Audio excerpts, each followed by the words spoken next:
Feel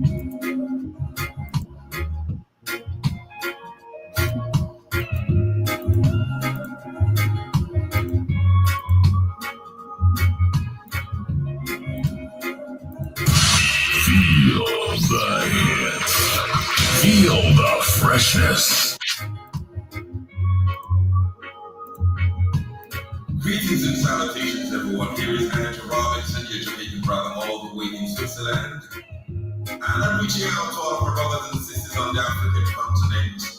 You're tuning into Black Hot Fire Radio. You're now listening to the best music. 1 hour of the hottest tracks and coolest mashups of the moment.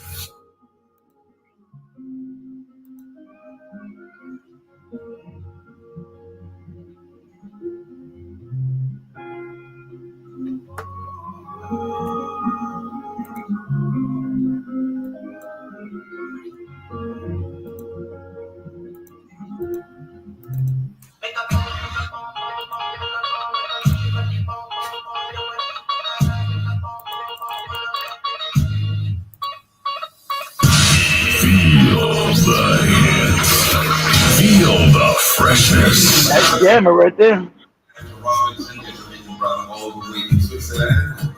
And I'm reaching out to all of our brothers and sisters on the African continent.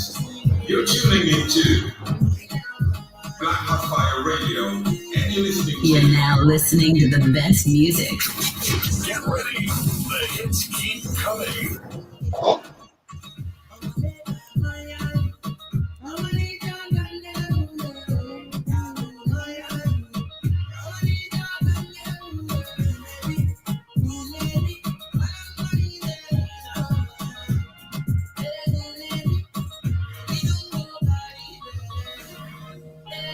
Happy days, family. How are you doing? I hope you're doing better. I hope you're doing amazing and feeling magical this afternoon. It's your girl, the lovely Ewerton on Let's Pop with Ewerton.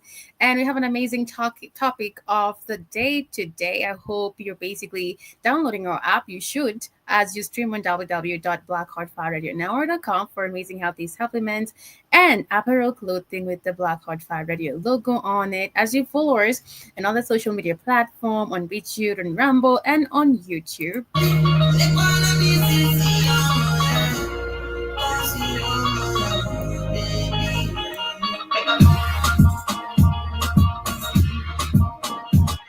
That's jamming right there. Time for some non-copyright music. That's jamming. Yeah, that's true.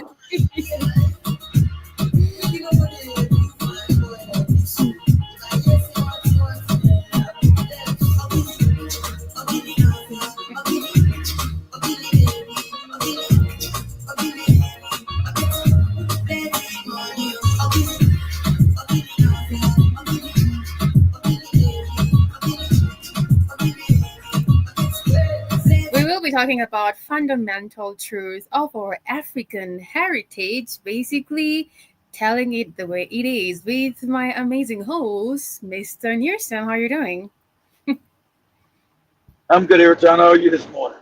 I'm feeling magical, super grateful for the gift of life and health. What more can somebody ask for, right? I know Jesus.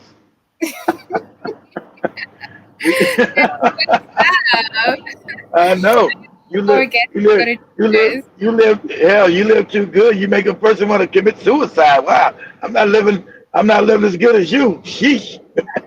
Why would you say that? Oh my gosh.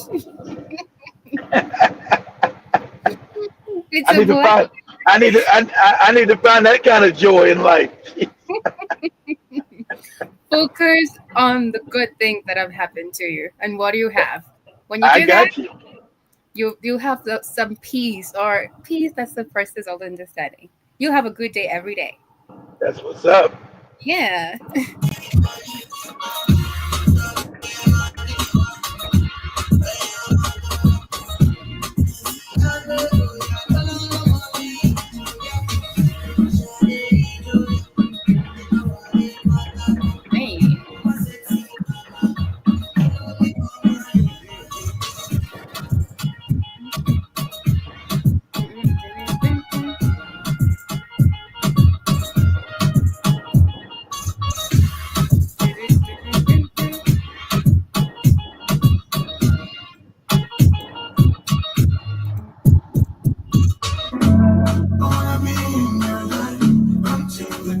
it's over. I want you so tight, coming closer. It's been a hell of a ride, but every single moment, you and I by my side.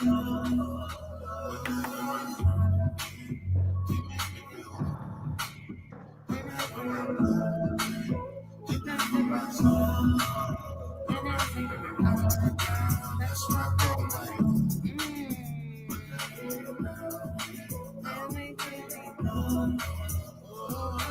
I want to be dancing with you forever. You said you're the storm, take me as I am. And it's what you can be done with you. Come and hold you for my hold you for my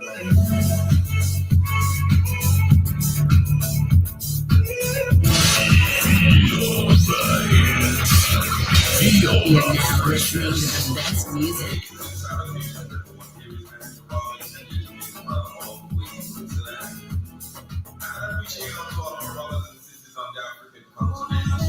You're tuning into Black Hot Fire Radio. 1 hour of the hottest tracks and coolest mashups of the moment.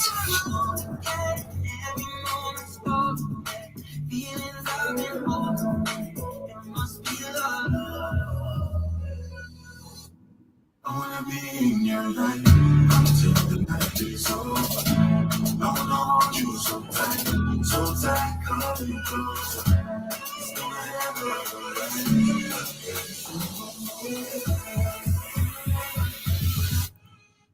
Hold you from Banner Boy there, hold me for my hand, featuring Ed Sheeran. I hope you guys are doing amazing this beautiful afternoon.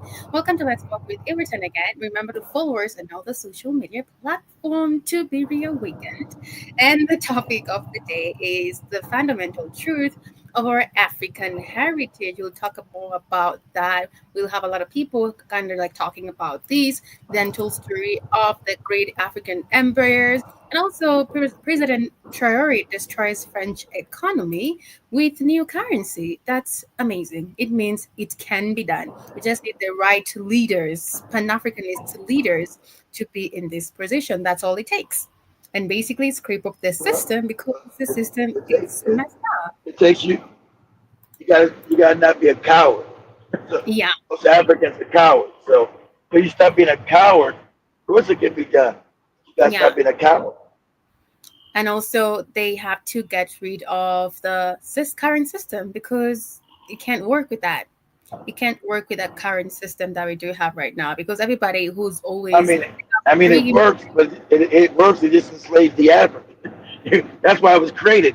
It works, Irritan. It just doesn't work in your it benefit. works for the wrong reasons, Yeah, right? yeah, It works for the wrong yeah. reasons. For Okay, them, yeah, for their but own we benefit, can't say it. Yeah, not for we can't say it. We can't say it doesn't work. You guys, like you said, it doesn't work on our benefit. doesn't work correctly. It works As it should. correctly. No, It not works. correct. Not for the Yeah, civilians. not for us, but it Yeah. works correctly for the people that set it up. That's why they Yeah. set it up.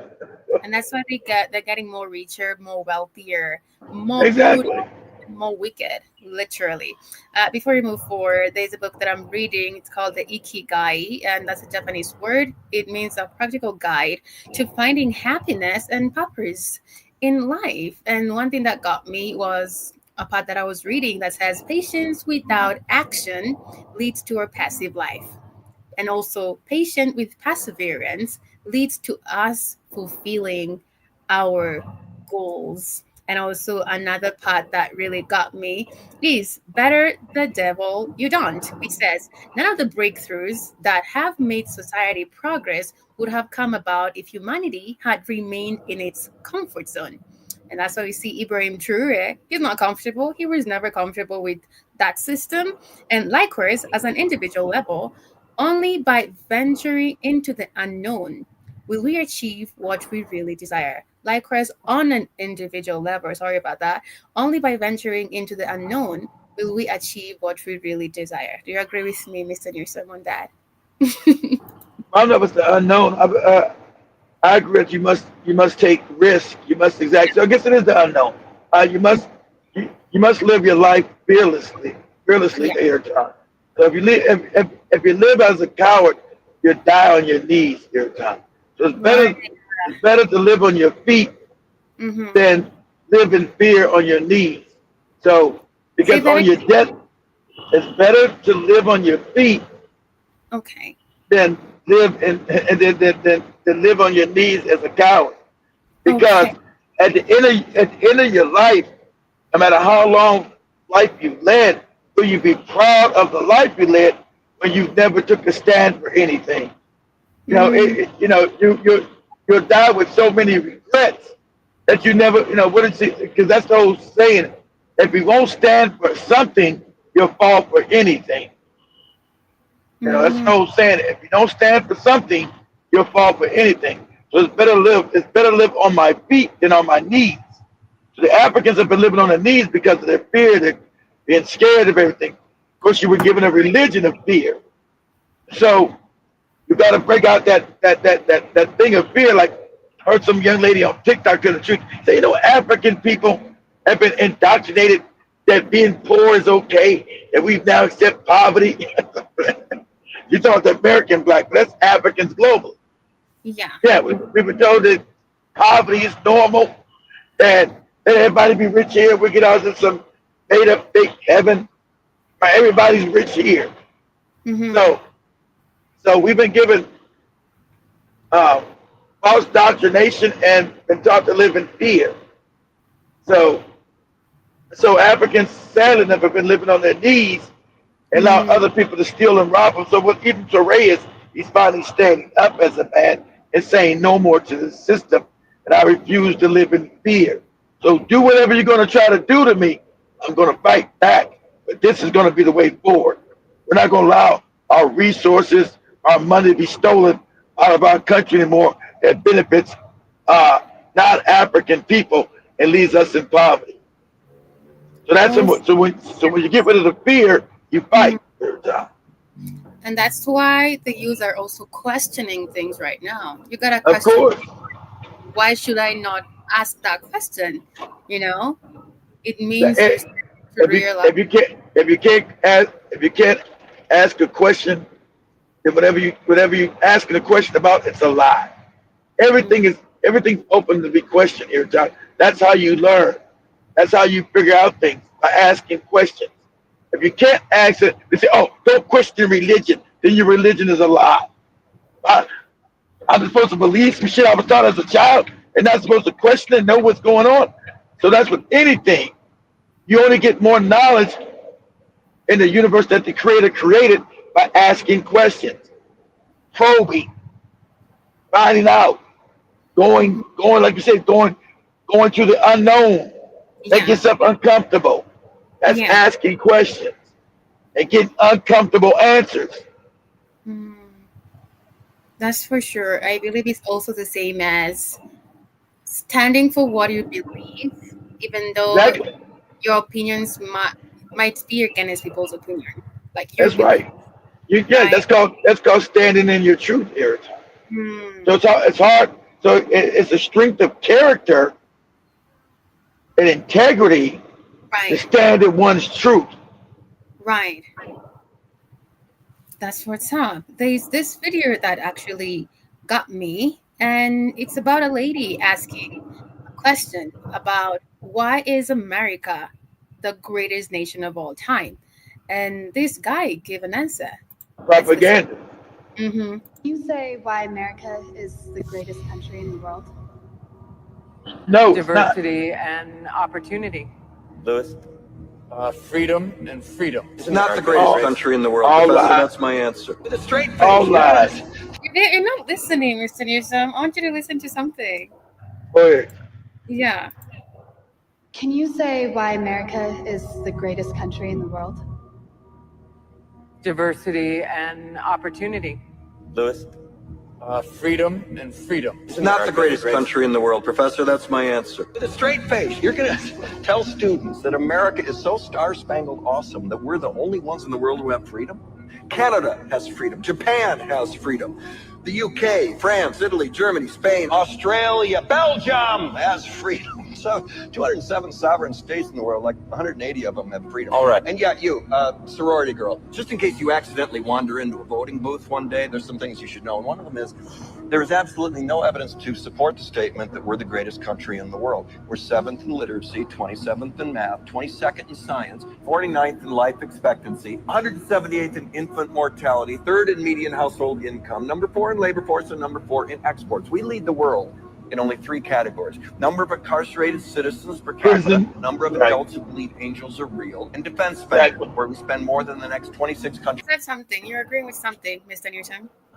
He's saying, yeah, but the most we lock up people more than any other country in the world. Those are black people they lock up. Yeah. Yeah. And yeah, you got the goofy Christian religion, people believe in angels and all kind of nonsense. Yeah, he said religion, right? Or something about Yeah. that.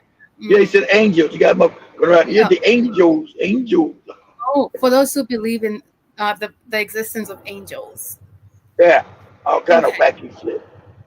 Countries combined, 25 of whom are allies. Now, none of this is the fault of a 20-year-old college student, but you nonetheless are, without a doubt, a member of the worst generation ever. So when you ask what makes us the greatest country in the world, I don't know what the fuck you're talking about. Right. Yosemite? Can you say why America? Do you agree with that? What's your opinion? Yeah. on that? He's saying the truth. He's talking about you've been indoctrinated. America runs on propaganda because it owns Hollywood. It's all propaganda. Yeah, we're not first in anything except everything we're first in is evil. We're the first people to overthrow countries. We're the first in stealing everybody's resources. We're the first in goddamn incarcerating people. We're the first in discriminatory practices. Yeah, there's nothing great about America. That's all smoke and mirrors. We're the Yeah, first that's people to invade people's countries and steal their resources. It's a propaganda that has been spread all over the world to look up to America as the greatest nation of all time. But That's called a psyop. right. As we move forward regarding President Jury destroys French economy with new currency, this actually brings me to that perspective that it is possible. As I said earlier, as I was starting the show, it is possible. And the youth here, as they call them, the Gen Z, literally know that regarding the protest that happened last Sunday. They said they are watching, they're listening, and they're not going to rest because they want a better nation, they want a better country, they want better leaders, and they're not going to be comfortable when the government is making super reckless decisions. And these are people who've gone to the quote-unquote educational system, which is not even favoring them, and it will never favor them. But if Ibrahim Traore is doing Because it wasn't built by Africans. It wasn't built by Africans to benefit Africa.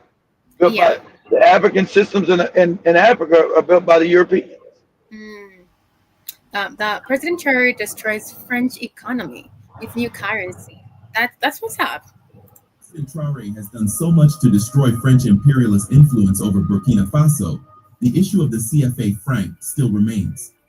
This colonial relic has for decades stunted the financial and monetary independence of Francophone. Stealing money out of Africa. However, recent news indicates that Traore is on the verge of achieving true monetary independence for Burkina Faso. In a recent report, Burkina Faso is in the process of creating a new currency, which they have named Sira. Unlike the CFA franc, should have been did that 60 years ago. Right. By the Burkinabe authorities. But will just like the Kenyan shilling, supposed to have been got rid of that shit. Created your own currency. Go ahead there, John. Let's find out. In an interview in February 2024, the president of Burkina Faso said something very striking that shows that he is a man on a mission to transform Burkina Faso. He said, "Perhaps everything we've done has surprised you, hasn't it? Don't worry, more changes are coming that might still surprise you. We will break every." It takes some level of willpower and identity in regards to knowing your identity and also understanding who you are to basically be like Ibrahim Traore, literally. Yeah, it takes a level of courage because you know they're going to try to come to kill you every time. Yeah. Because what you're doing is you're messing up. The Europeans got wealth. The Europeans, your buddies, have got rich off of Africans' poverty. So they've sucked all the wealth out of Africa. Europe has never been rich here. It's a poor place. But the wealth you see comes out of Africa. So them being brutal as they are, that means they're going to try to assassinate him because he's messing with their money. Their wealth comes from Africa. So for them to be rich, Africa must remain poor. So there's a level of courage to say, okay, I know my life's going to be in danger, but I'm going to do it anyway, Irritan, because it's the right thing to do. Facts. That's your integrity. Leaders, our countries, Exactly. other nations, they don't have it. They No, don't. because they're not leaders, Irritan. They just put they're puppets. They're not leaders, they're puppets. Rudo's not a leader, he's a puppet. Museveni's not a leader, he's a puppet. They're put there to keep European power going. That's why it's called neo-colonialism. It's Right. to make you believe you got free, but you're still a colony. That's why it's called neo-colonialism here, Tom. It's the illusion of freedom. You're still a colony. You just got puppets in there instead of the white man being there ruling you with his face. You just got the puppets in there ruling. So it's called neo-colonialism. Every tie that has kept us in slavery. What an iconic statement. Kept you in slavery, right. And all that he has done since assuming power in Burkina Faso was planned, and none of those actions were made on impulse. His statement is a slap to the face of those people who say that because he is a military man, he doesn't know what he is doing and cannot rule a country. Really, huh? That's all nonsense. That's what they want to say because they wanted to go back to where they want to put their puppets back in there. Hey, we gotta get an election so we can put our puppets. See, so him being a military man has nothing to do with is that he's now moving the country forward, which it should have done 60 years ago, Irritan. Every African nation, Irritan, if it really had freedom, should be wealthy beyond compare. All these African nations should be the wealthiest place on the planet. Every Africa country should look like Dubai, Irritan, 10 times over. Because every African country is 10 times richer than Dubai. Right. You shouldn't be having to send your people to Dubai from Africa that's 10 times richer than Dubai for work to be somebody's slave, Irritan. That's what our governments are happy to do instead of offering opportunities here. And there's proof evident that Ibrahim is literally doing the work. The fact that you're saying because he's a military man, he doesn't know what he's doing is all propaganda. It's all nonsense. It's all called propaganda here. They try to, you see, the propaganda doesn't make sense because you see what he's done in just 2.5 years, but no African leader's done in 60. Right. So their propaganda is idiotic. Who cares what you think? Because you see what he's doing on the ground in 2.5 years. He's done more than any of these puppets have done in 60. You're a time. So you're telling me you don't know how to do nothing because the military man is stupid because I see the proof on the ground, Airtime. Your words mean absolutely nothing. Your words are propaganda. Is people are excited to have him as super excited, like tears of joy, literally. Exactly.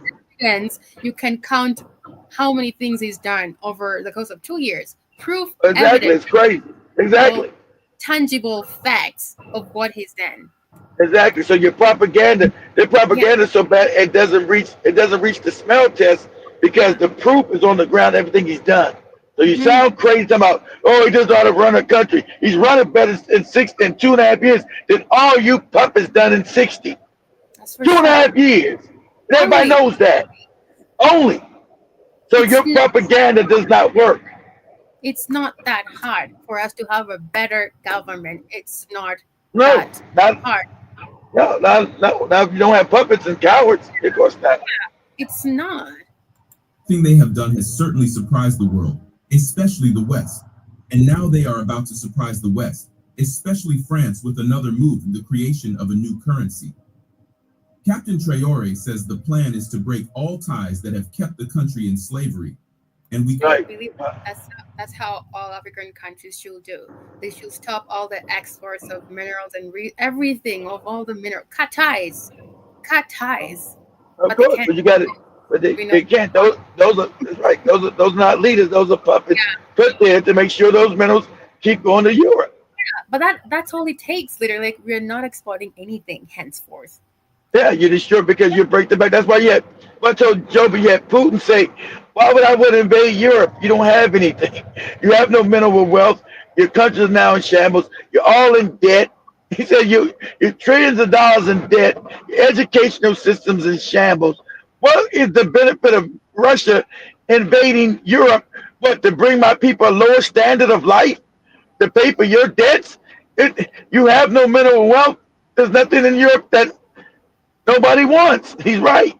Because they know all that wealth that they got came out of Africa. There's nothing in Europe here, Tom. So Putin is making a joke. He said, why? He said, oh, we got to fight Putin. He might invade Europe. He said, why? Why would I invade it? Right. Putin, Russia said, why would I invade you? You got nothing there. Right. You don't have anything. Why would I invade you? It's called taking back your power. As Ibrahim, that's what it means. Taking back your power and letting it work for you and for your people.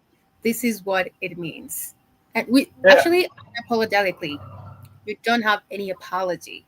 Not apologizing for anything at all. We can all agree that the CFA franc, the currency that is currently being used by 14 African countries, including Burkina Faso, is something that has kept these nations in slavery. Kept them poor. To proceed, here is a reminder to like this video, drop a comment. And it was to keep them, in poverty on purpose. Like I told you, it's not an accident. Europeans designed this to keep these African countries impoverished on purpose. Because remember, Burkina Faso, Niger, all those places, that's the Mali Empire, which was the richest empire the world had ever seen. So how they go from the richest empire to now being poor? Because they got conquered by wicked Europeans who stole that wealth. Because those are the richest countries, that Senegal, Burkina Faso, Niger, Mali, Chad, all that area was the Mali Empire, the richest empire in the world. So how does the richest empire in the world now go to being poverty stricken? So how does that happen? This. So make it make sense. Make it make sense. Please take your time. Exactly. Make it make sense. Understand.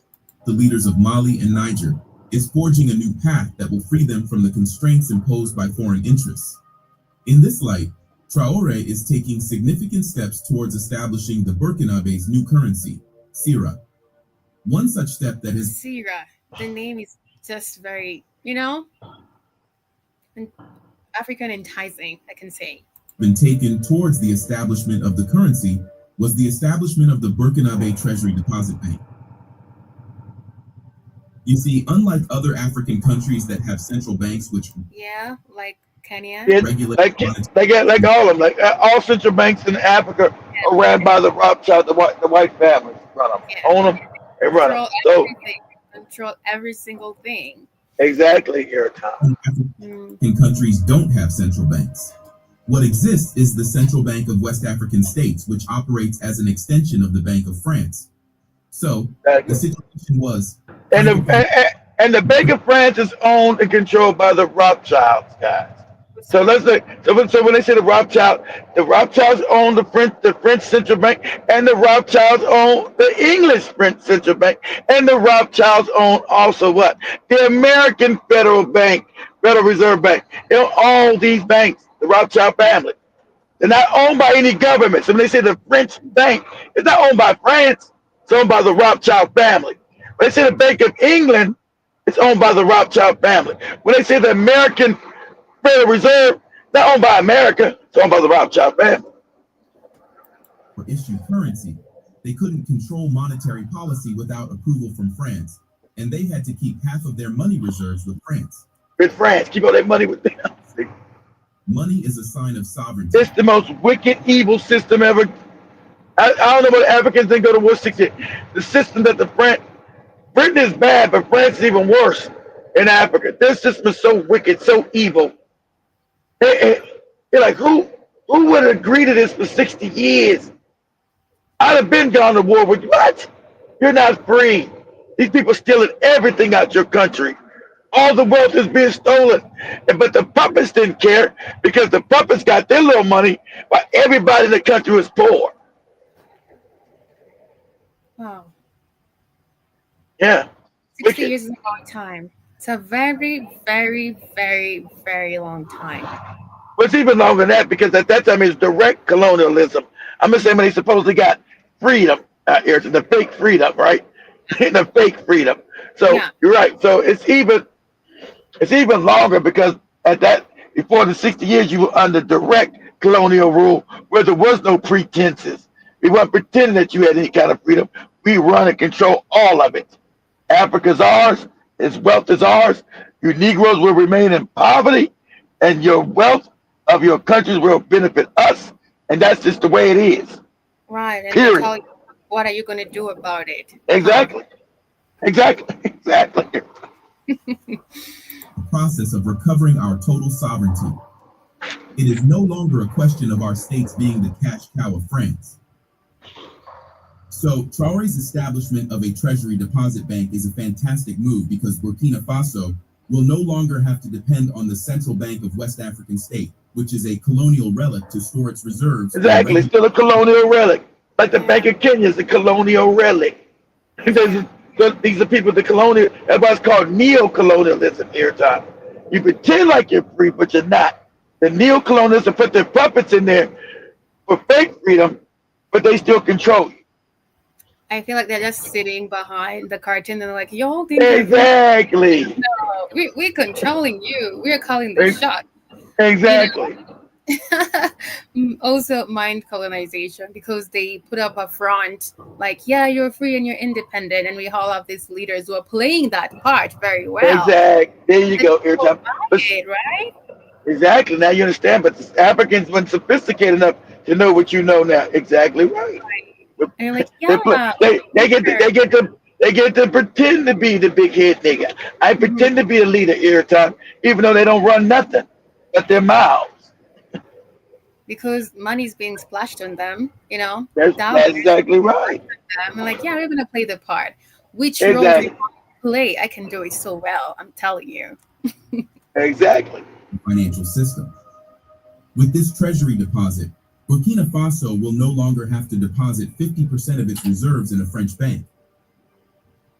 Additionally, the Treasury Bank is designed to provide accessible banking services to all citizens with a network extending through regional, provincial, and departmental treasuries to ensure that everyone, regardless of location, can access these services. But that's not all. The Treasury Deposit Bank will also... See, what happens here, John, with all the wealth stand back there, Burkina Faso is going to become rich as shit. Because, yeah, it's going to become very wealthy. Because Africa's wealthy here. So I told you that they're part of that old empire of Mali. These countries that were split up, made these fake borders. At one time, that was one empire. So with them now redefining their own currency here, Tom, not France, that money stays home to Burkina Faso. So now they're going to start becoming wealthy. And you better believe the assassination attempts are going to intensify to try to kill his ass. They're going to be assassination attempt every other day here, Tom. For sure. It's including public institutions, state companies, local authorities, international organizations, NGOs, and private businesses. Its primary mission will be to manage... See, and if Papa again, also, see, this is dangerous to other Africans. See, because they don't want this to be an example to other Africans. They said, wow, look at this. This dude has been there 2.5 years, 3 years, and look how rich they getting. And we've been in poverty for 60 years, supposedly got this fake freedom. What's going on? See, Africans are going to start asking questions like, how we poor and Burkina Faso is all of a sudden now getting rich? What's happening? And that's why Reparation was super upset, honestly. She was super upset. Yeah, because I believe a lot of people are literally watching Burkina Faso. Everything he does is always being... You better believe they are. Yeah, so it'd be like, why are we like this? And Burkina Faso is like, you know, super independent right now. People are questioning, literally. And I believe also the fact that a lot of youths in Kenya also are really upset. I believe that they're watching Burkina Faso and they know, because that guy who came in during the protest video that I shared, he said, like, we are very educated youth. We literally know what's happening. You cannot fool us no more. And we want a better leader or also a better government, because I know they're watching. I know they know what's really happening, and they know it's possible because we have gatekeepers as leaders, quote unquote. Exactly. You have gatekeepers. You call them gatekeepers. I call them bootlickers. same thing. Mine's just a little harsher than a gatekeeper. They're bootlickers. Would you like to lick my boots, Iraton? I'm a gatekeeper. All right. Management, resources collection, and transaction processing. The establishment of the Treasury Deposit Bank empowers Burkina Faso to conduct financial transactions independently, bypassing the need to go through this. We need that. We also need that in our country, in Africa. Of course, in all African countries. Exactly. Yeah. Why are foreign individuals controlling our financial state? Because you're rich, Iraton. That's why. I understand that, but I'm like, why can't people rise up and say no to this? Because it's possible, Because most Africans didn't know what you know right now, Iraton. You were kept ignorant. That's on purpose. Yeah. You were kept learning Bible verses and Quran verses. Right. Shut up. A Bible verse 10:25. Matthew says it's good to be poor, and all that old stuff. So you were kept ignorant on purpose, Iraton. You're either reading the Bible or the Quran. The Surah says Muhammad went and ate a cheat. Muhammad ate a taco last Thursday, and he said, eat the taco, then go to sleep. Okay.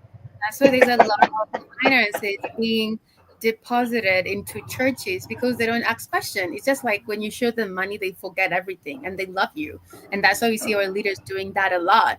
Even Pelo Lumumba said that, okay, if you're praying, it's no longer time to pray and fast. You gotta put some action into it. Even God wants you to put some action into whatever. That's because your fake God that you praying to ain't changed nothing. You should see you've been praying to him since the white man brought him to you, and you're still poor. So why haven't your prayer's been answered? Africa, common sense is somewhere to start kicking in. The white man brought me this fake God. Now he's rich and I'm poor. I've been praying to this fake God for 200 years, and I'm still poor. Something's not right. Common sense to tell you it's a lie. Evidently, Mr. Newsom, even God is not just gonna okay, I'm praying for, name it, and then it just appears in your face. It doesn't work like that. Well, it doesn't work. You've been praying. Okay, so why were you rich before you got this God then? You weren't praying to that God. Later. You were wealthy. About that.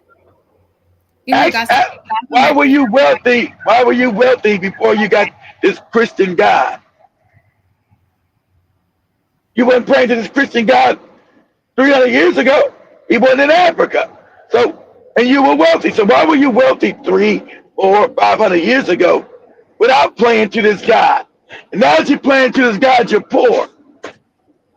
You Africans got to have common sense and damn deductive reasoning and critical thinking.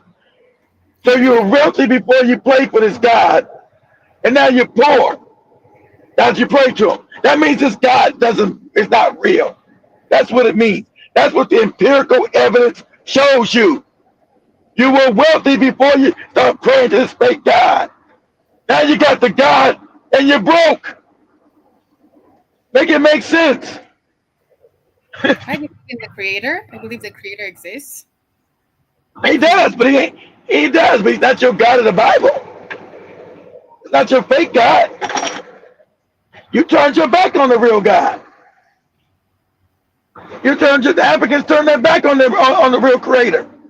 You gave up your traditions to believe the white man's, even though you didn't really give it. It was brutal.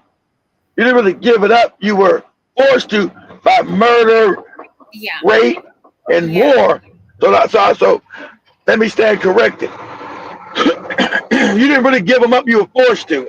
So let me be honest. You just to say. So the African just say, yeah, I'm going to accept your religion. That's not true. So let me correct myself. You were beating, raped, murdered, and forced into that religion. But through common sense and just practice of you practicing this religion, you should be able to say, hey, And that's why they took away your history. So most Africans didn't know you were rich. You thought you were poor and backward and stupid.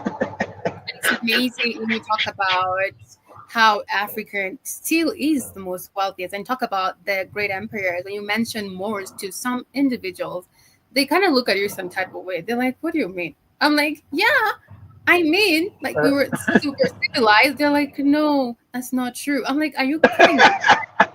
Yeah, For they real? don't know that. They don't know that history, Iraton.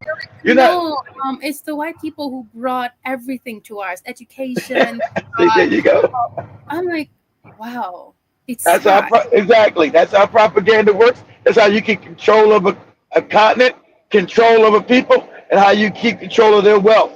Because you're now indoctrinated with lies. And like you said, and now since you told them, how do they unlearn that lie, Iraton? They're telling you telling them real history. They're telling you no, Iraton.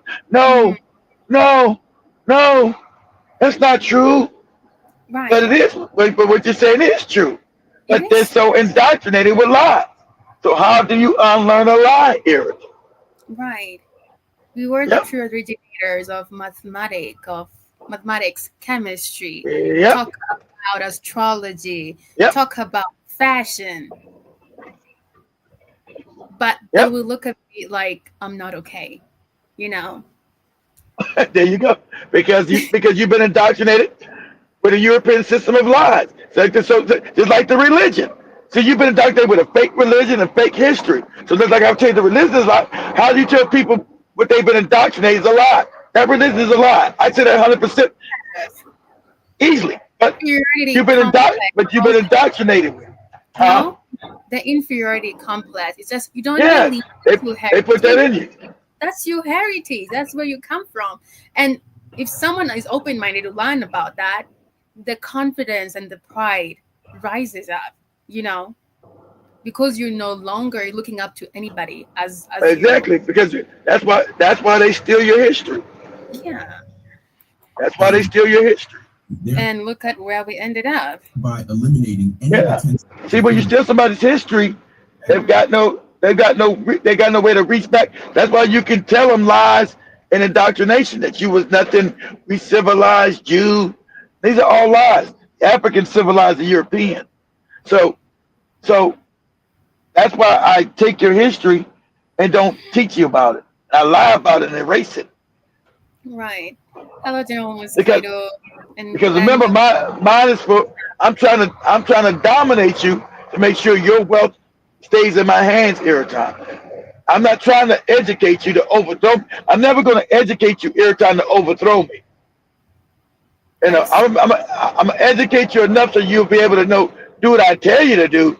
But I'm never going to educate you enough to overthrow me because that's not my objective. My objective is to keep you enslaved. My objective is to keep parasiting off of you. That's my objective. And my objective is to indoctrinate, to make sure you love me more than you love yourself and to hate yourself. Mm-hmm. So I'm giving you self-hate. I'm giving you loving me. I'm making your God you love look like me. But I'm telling you to hate yourself and that you're inferior to me. Mm-hmm. That's called a psyop, Iraton. It's a diabolical psyop. You look up to me as That's right. All time. That's right. Yeah. As we move forward, we have Dr. Arikana. I'm actually manifesting meeting her very soon. She says Africans were defeated in the 9th, and that is why we're not united. Facts.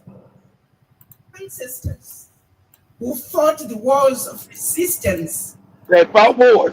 Exactly. Pause that. See, understand, they fought wars. They didn't accept it. I know you told your goofy books that, like I said, you were telling your goofy fake history that the African accepted this Jesus shit. They did not. They fought wars. They knew it was a lie of resistance to this invader European who was coming up with lies and propaganda. So there were wars fought, even though they don't teach you them. Africans didn't accept this Christianity. They did not. There were wars fought. Go ahead, Iraton. Okay. Their heads, their remains are sitting in jars throughout Europe. In Europe. In Europe. And the same people. Yeah, the Sabbathists. Yeah, they chop their heads off. The leaders who were fighting chop their heads off and put them in jars, and they would look at them and say, "Yeah, we got these niggas." So how can they bring you a civilization every time and then chopping out people's heads and put them in jars? What kind of civilization is that? Capacity to come to Africa and talk to us about human rights. And they have our ancestors' head in jars in Europe. And you want to come and talk to us about human rights? Yeah, they got your heads in jars, and you still worship them here. You still worship them with the fake white Jesus and the white people. They beheaded your ancestors, and they still got you worshiping them. Who That's how them? crazy. Africans worship white people. What you mean, who? I was trying to get that. Are you crazy?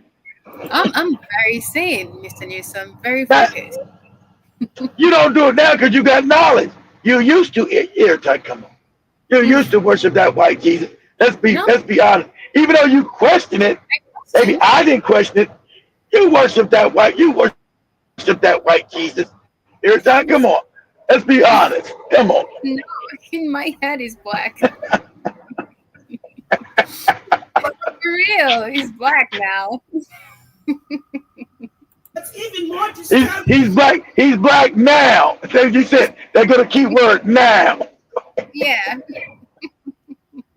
And it's so funny. Even Mr. Newsom was saying, go to all the churches right now and tell them to basically change the color of Jesus and tell them he's black. You know?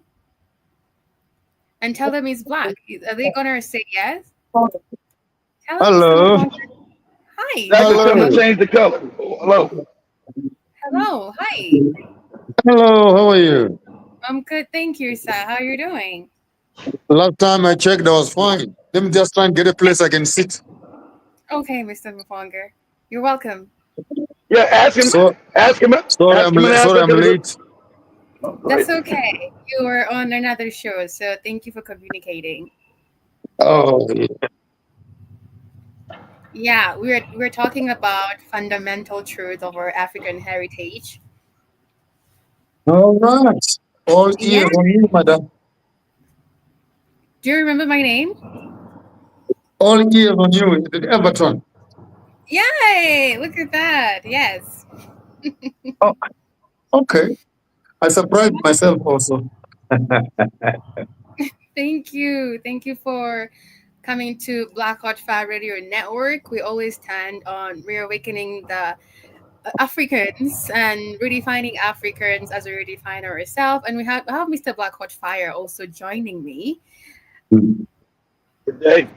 At the end, yes, we've been waiting for you, so we really appreciate you, and we love your content and the fact that you talk redefine and reawaken Africans. So a lot of people need to know the truth of where we come from, who we are, and the fake systems that are literally have colonizers for quite a while. You know, not even a while. It still continues right now.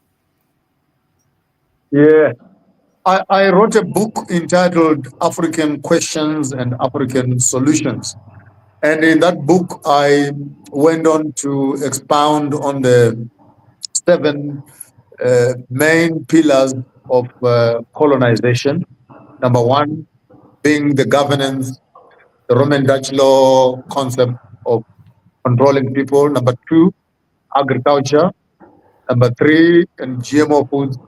Number 3, education and colonial curriculums. Number 4, business and economics, and how banks and insurances function. Number 5, we picked up on sport and entertainment. And number 6, we picked up on health and technology. And number 7, we picked up on religion and spirituality. So when you look into those 7 pillars, as the colonial structure is walking into African culture, it seeks to change those systems, change our eating, change our fashion, change our God, change our education, change our barter system, change our governance, and change our curriculum. At the end of the day, our academic and religious institutions become manufacturing factories of docile, colonized, uneducated, uncivilized, un-African, audiences that become custodians of the same colonial system that destroyed them. So maybe in context, you hate a system so much until you become the protector of the same system. I don't know whether we call that reverse psychology or it is mental distortion. Right. Called a psyop. Mr. You're dealing with a psychological operation. And what the gentleman just said about the 7 in America, we call it the 9 pillars of white supremacist activity. We have 9 of them. He mentioned most of the ones we categorize here. And so we're living in a white dominant system of oppression that covers all avenues of life. So what he's saying is correct. And so, like I was talking with you, Iritan, I said, yeah, we were talking about the fake God that you worship now, this fake made up Jesus that they came and God gave you. So how are you going to fight your enemy when your enemy looks like your God, looks like your deity? Right. And so these people have been out. You can't be Pan-Africanist and be a Christian. You can't be Pan-Africanist and be a lawyer. You can't be Pan-Africanist and be a teacher. You can't be Pan-Africanist and be a banker. You can't be Pan-Africanist and be a TV owner, because the narratives that are being propagated there are not intended to liberate the African, but to further oppress them. At all. Right. So what he's saying, that's what I've been teaching you for so long, every time when you first came to us, exactly. You can't be a Pan-African seated in European institutions that were created for your oppression. You can't be screaming Allah and Christianity, and all these systems have raped the African continent and African people. You can't live in their truth and serve your people. Right. You must throw all vestiges of anything they brought to you to the side of the road and take back your African identity unapologetically. You claim. Yeah, relearning and learning about the African identity for me raised the confidence about who I am, which I cannot deny right now. I'm very confident about who I am. I want to show the world, what, Africa is the most greatest of all time. And to you, Mr. Maponga, regarding how you started this, how you broke out of this, how did that happen? I don't know how it happened. Some people choose their paths. Other people their path chooses them. I would have loved to stay in the religious circles and preach good sermons. I mean, you can Google some of my sermons there. I would have loved to get a retirement package also and send my children to school on church money, drive church cars and live in church houses. But man, I got tired. He tells you he loved the cushy life. a proselytizing nonsense. No, but I looked one day and I just felt, no man, this money ain't tasting good at all. These comforts are coming at a cost of my people, and social justice was my turning point when I discovered I was preaching more on sending people to heaven rather than making them relevant on earth. And I asked myself one question which I could not answer to date. If God wanted us in heaven, why did he create us on earth? Okay. That's the question. Literally, that's the question. Because you're so passionate about reawakening and teaching Africans mostly about who we are, and the colonial system that is definitely indoctrinating us. Does it hurt when you see Africans day to day, every day, some actually it's a choice. They don't want to be reawakened. I get myself comfort from agriculture, and I plant seeds, and I'm patient to see them germinate. Some of them die under the ground; they don't germinate. I replace them. I plant others. I have I'm breeding some dogs. Some dogs open their eyes today. Some open their eyes next week. Some they open their eyes the following week. So I do cultural detoxification to manage my psychological health. Otherwise, I'll lose my mind by trying and hoping and thinking that everybody will receive the same message at the same time, and people can be mobilized, you know, in an orchestra to move towards the liberation of Africa. So it's not easy. It's not easy. Even when you look at your hand, look at your fingers, they are not the same height. They are not the same height. Others are taller, others are thicker. And slowly but surely, you begin to appreciate that being a teacher, one of the key elements that I've learned on Farmers of Thought, you must be patient and have the patience of a farmer. Facts. And what's your take on our politicians? I can't call them leaders. We have politicians as leaders because Ibrahim Traore is doing something amazing and great. It means it's achievable. It's possible. You don't have politicians here, Tom. You have controlled puppets. That's why Europeans put them in power, keep them there to do their bidding. That's why it's called neocolonialism. Africa hasn't been free with these fake 60 years of independence. I told you, when I first started going to Africa 30 years ago, I guess I was like Joshua Mapanga, come from America. I was depressed. I was like, wow, I'm in Africa and they don't know shit about Africa. This blew my mind. They don't know anything. I went to Ethiopia, Ghana, Nigeria, Namibia, South Africa, Zimbabwe, of course, Kenya, and didn't nobody know anything about Africa. I was like, this is crazy to me. Wow, this is really disturbing. so I guess internet must have messed up all of it. Right. So this was disturbing. So way before he woke up, I was already living it, and I just it's so because it's so overwhelming. I don't think I have faith now because I see the awakening.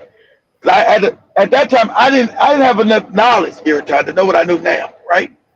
I didn't have the knowledge. I didn't have the knowledge what I knew now 30 years ago. My first endeavors into Africa. I didn't know nothing about the tribal nonsense.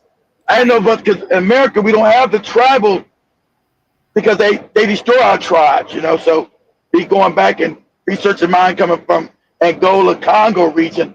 I didn't know anything about tribes, so when I got to Ghana, especially Nigeria, brother, what tribe are you from? What tribe? I said, listen, I don't know nothing about this tribe you're talking about. I'm African. I'm from the African tribe. So I didn't know the strife that the white man had put inside Africa to divide and conquer. See, I was learning too. I was learning the divisions with the ethnic groups in Africa, how they use that to destabilize the continent for their own personal gain. So I can understand what he said. So I was disheartened because I went to Ghana, all this Jesus nonsense, these big buses with just like, what? This is as bad as it is in America. I didn't know that yet here at the time. I was a young man. I was like, what? Because remember, I was in military intelligence. So I said, these are psyops. I said, African is under one of the biggest world psychological operations. This is brilliant. I'm an African. I'm seeing these buses with this white Jesus everywhere. Right. This is absolutely absurd. So, and it's everywhere I went, from Ghana, Nigeria, Namibia, South Africa, Tanzania, Kenya. I'm like, what? Wow, this is deep. And it's called, as you said, mind indoctrination. And I believe, just remember, Ponga, a lot of people, as a great teacher, a lot of people like literally watch and listen to your work, and it's actually brilliant because at first when you actually start asking questions. I believe Mr. Newsom always says, when the student is ready, the messenger will appear. And that has actually been my story. And I believe you're literally doing amazing every day. No, thank you very much. And next time I come to Kenya, you must remind me. I will give you and organize for you what I call a thinking tool. A thinking tool, it's a small little piece of stick that has divisions on it.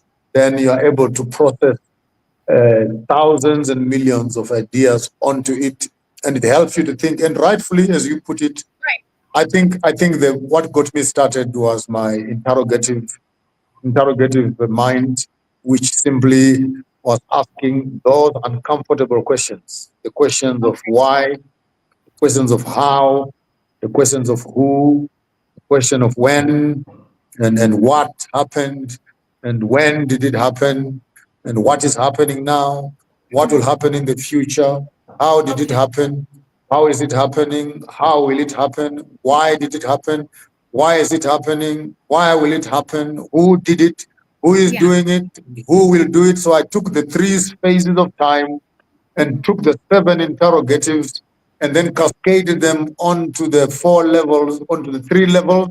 Then I took the 4 rings on the stick to the north, the east, the south, and the west. Then I benchmarked 4 cardinals in terms of the compass, with 3 major sections in terms of time, with 7 interrogatives around it. I had 49 questions to every idea that I met. And I would sit around and argue with myself and play around, looking into the idea from different angles: past tense, present tense, future tense, Chinese way, American way, European way, African way, marriage there, how are they marrying? How are they marrying in the West? How are they marrying in the North and in the South? Religion, in education, technology, health. You know, then my mind all of a sudden became a whirlpool, if not a whirlwind, of thoughts that were spinning almost to a point of madness, I should say. At one time, I thought I was losing my mind, because I would sit down, and when I start writing questions, my fingers can't stop. 18, 20 pages of questions. And then I said, when am I going to answer all these questions? And I think my mind was just trying to break through and break free from indoctrination and seeking for new definitions. But I thank you for your kind compliment. You see what I said every time? You question everything. If you can't question it, it's a lie. You question everything. Somebody tells you can't question it, question them, or question what they're telling you, it's a lie. Right. Thank you so much. In my youthfulness, I accepted everything. In my maturity, I questioned everything. Right. And it's good to question things. You talked about something really powerful, and it took me back to a video that I was watching of you, and you talked about revisitation back to our African culture and also foods. You talked about how it's important to eat our cultural foods because there's a way the creator speaks to you when also you're eating healthy, and also sometimes fasting. And you talked about sometimes you had vivid dreams about the future, about what to do, about what will happen. Tell us more about that. And I think our diet is controlled by our environment in terms of the tropicals, the icelands, the savannas, the Mediterranean, and etc. Every land grows its food to feed the people that are there. And as such, these foods must be eaten in season, in the correct season, so that they are able to benefit you and you're able to get maximum benefit from that. The whole idea of eating 3 meals a day is a hoax and a lie, the commercial lie. You must eat only when you are hungry, and 1 meal a day is even better. The rest of it, don't eat your food, but drink your food, meaning that your 100% crushed juices and etc. will make you healthy. But the first brain that you have is the stomach, brain of the stomach, which even when your brain is not working, the stomach continues to work. And this is where the industry of purifying food and feeding all the members of the body is happening. And as such, when the stomach is poisoned, the whole brain and body mass becomes messed up. And he who is able to look after their stomach and managing the food that goes there can liberate their minds and be able to connect at a higher level. And as such, a diet is one of the key fundamentals to a healthy spiritual life. A good, healthy person is able to have spiritual signals much better than a stressed, obese, diabetic, heart problem. Because immediately of all these problems, you're already dealing with exposed self, and the body is now fighting for survival, and spirituality remains as a less than important venture to step into. So yes, health is wealth. Health is basic to spirituality, and one of the most important investments people must do is on their well-being, because that is how people can connect in terms of finding, walking into themselves, and allow their minds and body and soul to travel backwards, forward, and come to the present to make sense of the contemporary events that are happening around them. We already know that we are spiritual because we can dream. We have deja vus. We can be in places in the future. We can be in places in the past. We can be also in the present. So we already have a spiritual antenna that can move forward and backwards. The question is, how good do we maintain our frequencies to manage the influx of information into those territories for spiritual growth? Right, for sure. Let me give a caveat to that, Airtime. All right. Biologically, we're different than Europeans and any other people on the planet. As African people, you must understand, family, we're selenium, copper, and carbon-based beings. European is nitrogen, sulfur, and ammonia. So we cannot eat what they eat. Our diets are going to be completely different.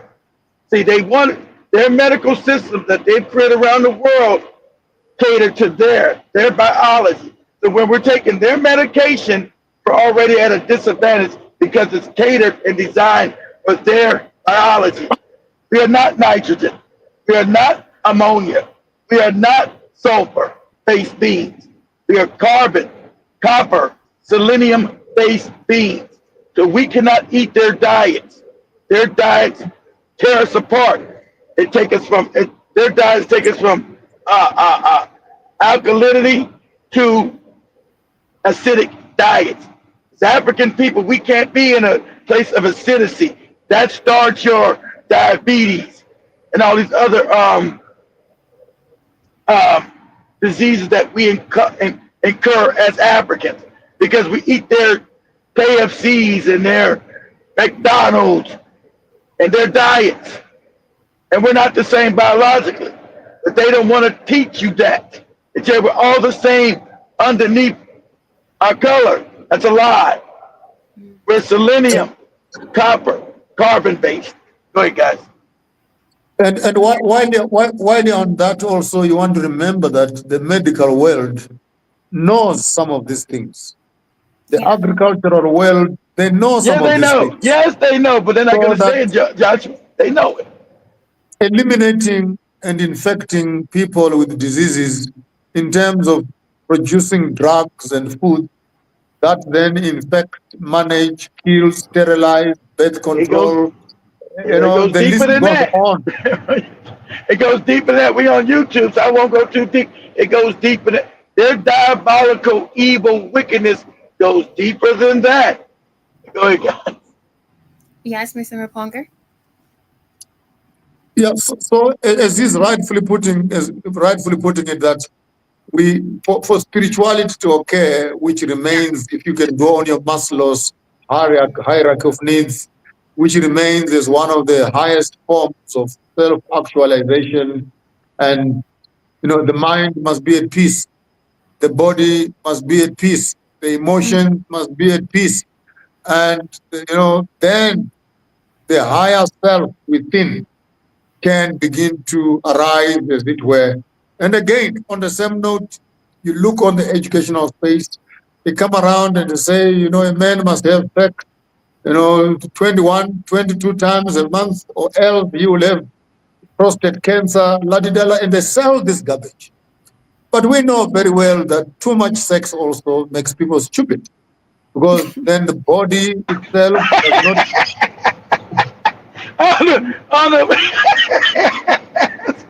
That's hilarious.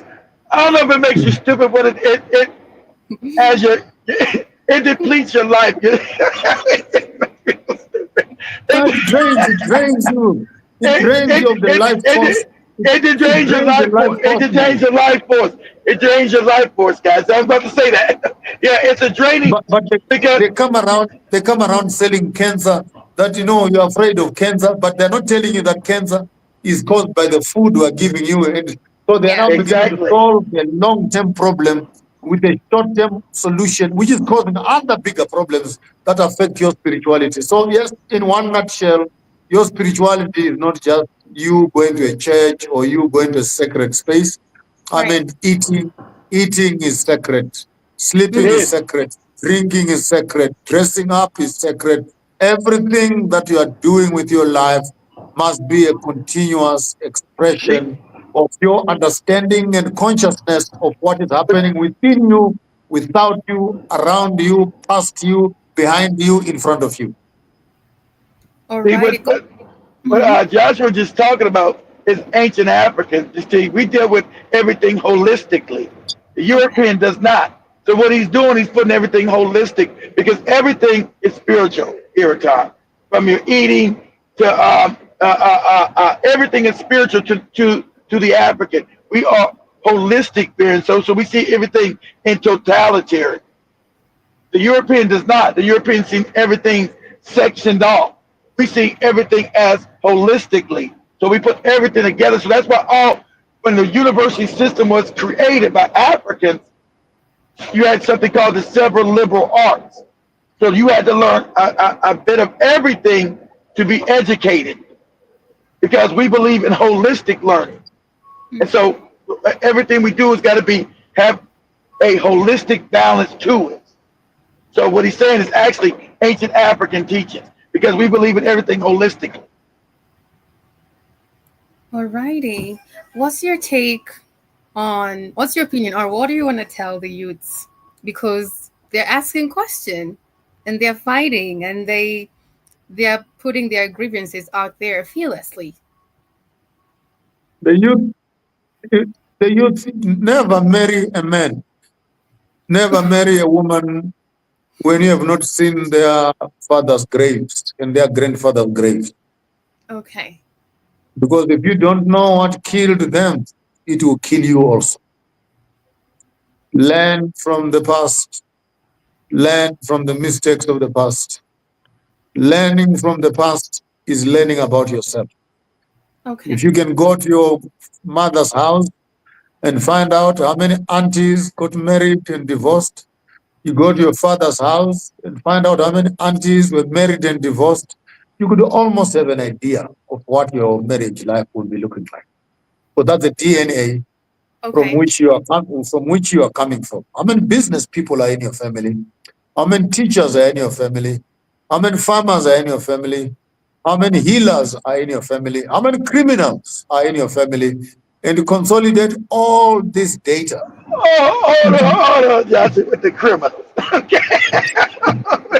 We've been put in worldwide white supremacy. So criminality amongst black people globally is based on their poverty level. So I can't say because you got a criminal, because a lot of Africans are just trying to make their way and survive because of the situation they were put in. So I'm gonna give them a pass.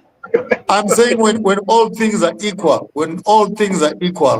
you can't walk to a house and you find that there are 15 people who have been to jail and back, and you think that your husband will. Of course. No. Yes, I understand the social dynamics and etc. But if you study the graves of your ancestors, if you look at the medical history of your ancestors, you will be able to know which diseases you are prone to. You will be able to know what kind of weaknesses are lingering within your bloodline. And sometimes as young people, you struggle in life because you are ignorant about your past. Right. You are totally ignorant about your past. So please, as young people, be friends with your father, be friends with your mother. For a selfish reason, ask them to show you their father's graves and memorize their health dietary. Mr. Newsom. I'm laughing because Josh was funny. He said, ask your parents about your grandfather and grandmother's graves. Most African people are scared to go to the graveyard. They think all kind of spookism is up in there. So good luck with that. The whole idea is get some data. Get some data. You may think that you have a career, and you don't know that your career is actually part of your genetic makeup. And when you work within the purpose of your history and the knowledge of your genes, you will have less effort to struggle in terms of finding partners, making careers, and understanding your personality profiling also. There are people that are born from families of warriors. There are people who are born from families of poets. There are people born in families of diplomats, families that are born in families of doctors. And anytime you try to break away from the norms in which your family's bloodlines is running from, you have to work a little bit harder. What about families of cowards? When you flow within your DNA, you may find that certain things become very natural to you. I come from the royal house. Okay. Come from a lineage of kings and teachers and wise men. I don't have to try to look wise to you or try to look intelligent. I don't have to memorize some Charles Dickens or William Shakespeare or Aristotle or Plato. I don't need to try and do that. It is inbuilt. It is inbuilt. Yeah. My mother was a midwife and my father is an archaeologist. So it takes... You better find your hands, young lady. You better find your hands and get there to the manufacturing industry and get those children into this world. It's natural in your blood. Wow, very interesting. I believe you learned something about yourself today, at least. Yeah, because when you talk about that, because my father is basically into history, the fact that he's an archaeologist, right? It actually makes sense how maybe I'm really fascinated about our African identity. Actually passionate in it. Yes. There you go. Your career is actually fashioned by your DNA. You are not pretending to be interested in history. You passionately like what you're doing. Yeah. And should you find a woman in labor, something in your gut, move into assisting them, because you have been doing this. And even if I would be a preacher just for a minute, just for 1 minute only, when a blind man by the name of Bartimaeus heard that there was a man passing by, he said, Jesus, Son of David, have mercy on me. Why? Because he was appealing to the genetic material of the composition of the Messiah in the merciful demonstration of Mephibosheth, which should have manifested itself in the person of Yeshua, who was now looking at Bartimaeus. So it's possible that when you talk to certain people, you don't talk to them, you evoke their past to incite their behavior in the present. I stop. Right. You stop. We definitely understand that. Yeah, that let it. Amen. Hallelujah. Amen to that. And that's what's up. He goes, amen. Hallelujah. Can I have an amen out there? Can I have an amen out there? Amen. Amen. That's what's up. Feel the hits. Feel the freshness. That's what's up. Mr. Newsom, what about you? About what? Well, I kind of disagree with Joshua about the it's in your bloodline as far as disease. As Dr. Sebi told us, and we know that disease is not hereditary. It depends on your diet and your environment. So no disease is hereditary. So if you go back to African diets, the diseases that you acquired of being non-African, they will fix themselves. See, as Africans, we're close to the herbivores. The European is a carnivore. Our teeth are not designed to be ripping in the meat and all this other stuff. So we're closely vegetarian. We're more prone to be vegetarians. Yeah. Fruits, vegetables should be most of our diet. Maybe a little fish every now and then, but our diets are supposed to be more herbivore because that's our biology. We know this is factual. Their diet is carnivore. That's why they love red, bloody meat. You see Europeans, when they sit there and eat steak, they want it bloody. They want it raw, right? They'll let the blood drip down their throat. They like it. So, because no disease is hereditary because of your genetics.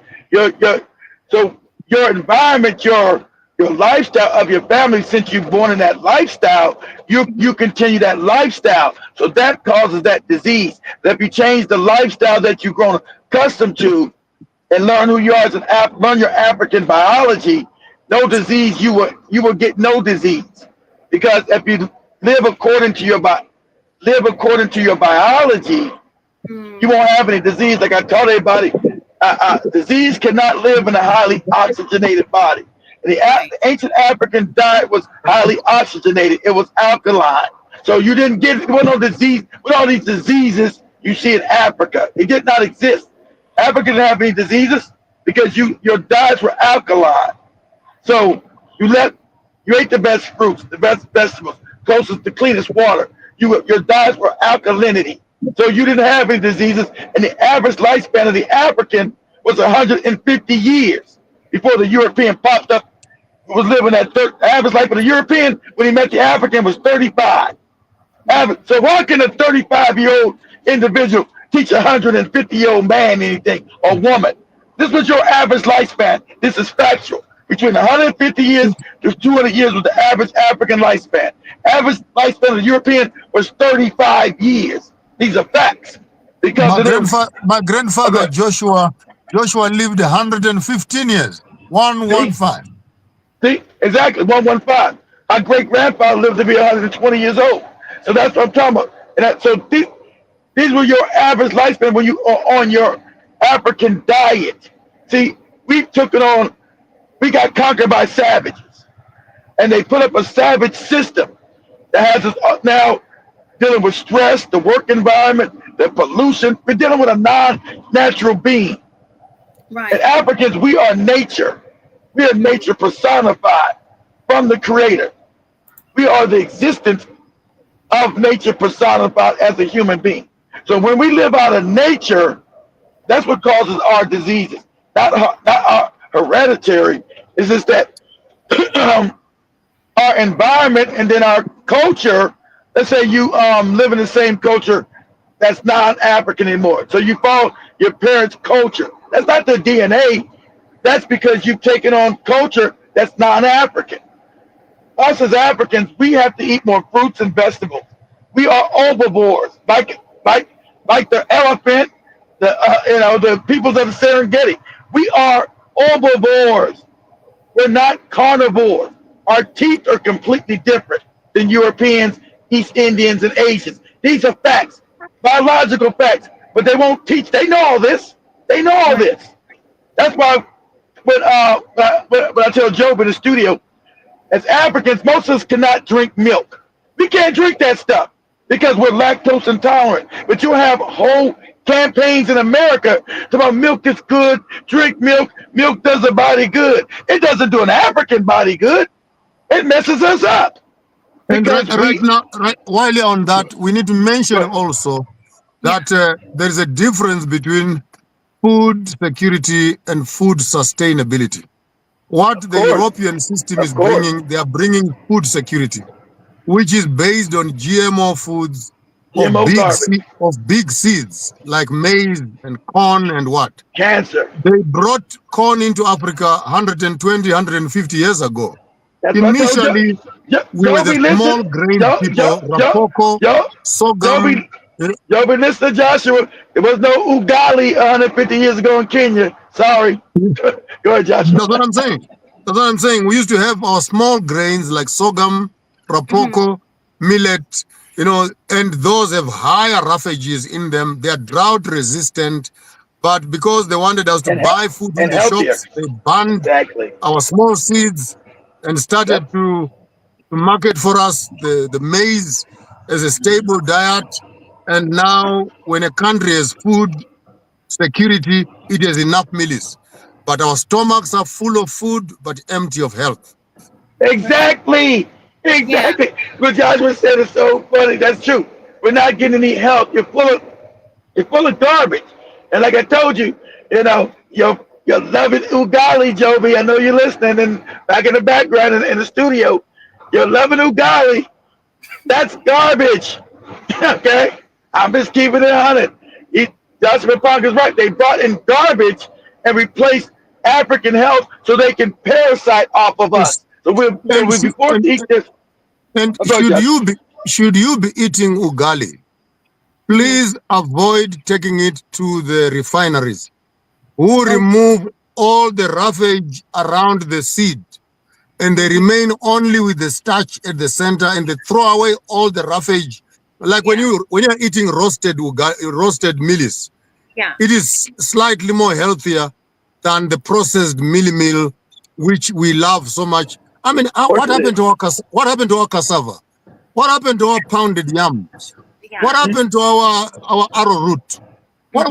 Delicious foods, you know, which are healthy, which are you know, and you go for this white diet, and you have imported for yourself white diseases, which are importing white medicines, which are importing white weddings, which are importing white funerals.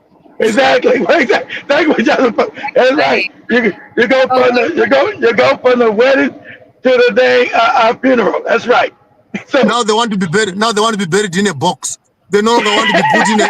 They no longer want to be put in a bag and be planted back in the soil so that the soil can eat them. Now Africans are afraid of the soil, but they spend all their life eating food from the soil. That's the fact, and that's what hilarious. Stores in Kenya, the flour, the ugali flour, that actually they've removed all the healthy parts. It ain't never been healthy. If I went in that studio and removed the ugali in the studio, Joby, Shamani, Irritan, all y'all would beat me up. Except for Irritan, I know. Calm down. And because we're eating refined foods, just for the sake of it, the first problem we have is right in our teeth, because we are no longer chewing our food; we are simply swallowing our pizzas with very little chewing. At the end of the day, we have the whole dental problem because the teeth are no longer functioning as they should be. Secondly, there is a lot of disease in our esophaguses and the corner going down, because there's not enough roughage that can actually clean the tract. The absorption of the food becomes affected. Food takes longer in our stomach, resulting in constipation, resulting in ulcers. And when the food is being digested, it is all stored as sugar, which is glucose, which is now the cause of diabetes. Now, by the time you get to the colon, you have cancer in the colon because food is stuck on the walls of the colon and fibroids. Now, let this person be eating and digging a grave with their teeth. Do you hear what you say? So you understand what Joshua McCarthy said? It's the diet, guys.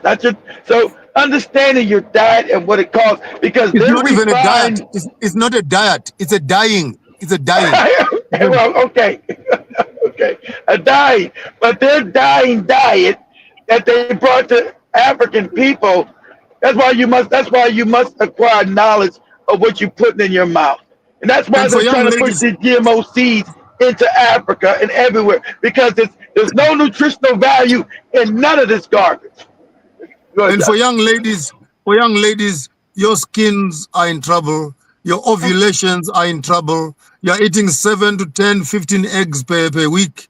Your Right. children start having periods and menstrual by the age of 8 and 9, and they are already becoming at menopause at 28, 29.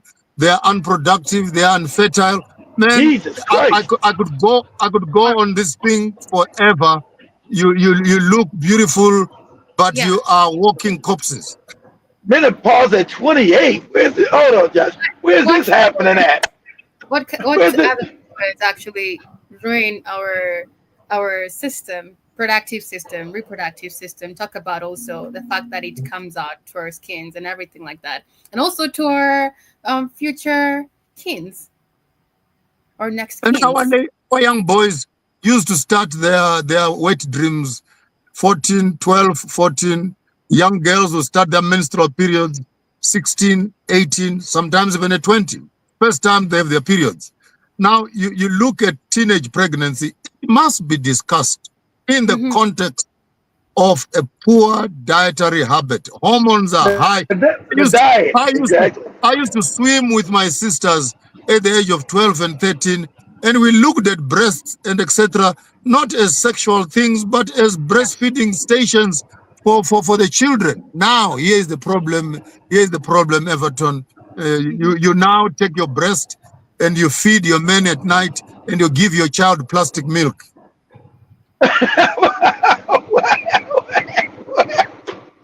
How's And that? then you phone, and then when you phone me, you say, "Hello, babe. Hello, babe. Am I your baby?" Oh, because I'm your baby because I'm breastfeeding at night. And then you call my son, "Hello, Papa." So who is the father here and who is the child now? Mr. Newsom. I don't know. He lost me with that one. Just say you breastfeed your boyfriend, your husband. I don't want none of your breast milk. I'm good. Yes, you give your husband the breast milk, and you give your child plastic milk That's because wrong. you want to keep your breast for your husband, is it? Because it will mess up your looks. Your breast will drop if you breastfeed. Right. So you give your child plastic milk, and then you Okay. breastfeed your husband. Right. Are you okay in your head? Are you okay in your head? Are you okay in your head as young people? Make sure you don't do that, Eriton. If your husband wants to breastfeed, you must send him to his mother.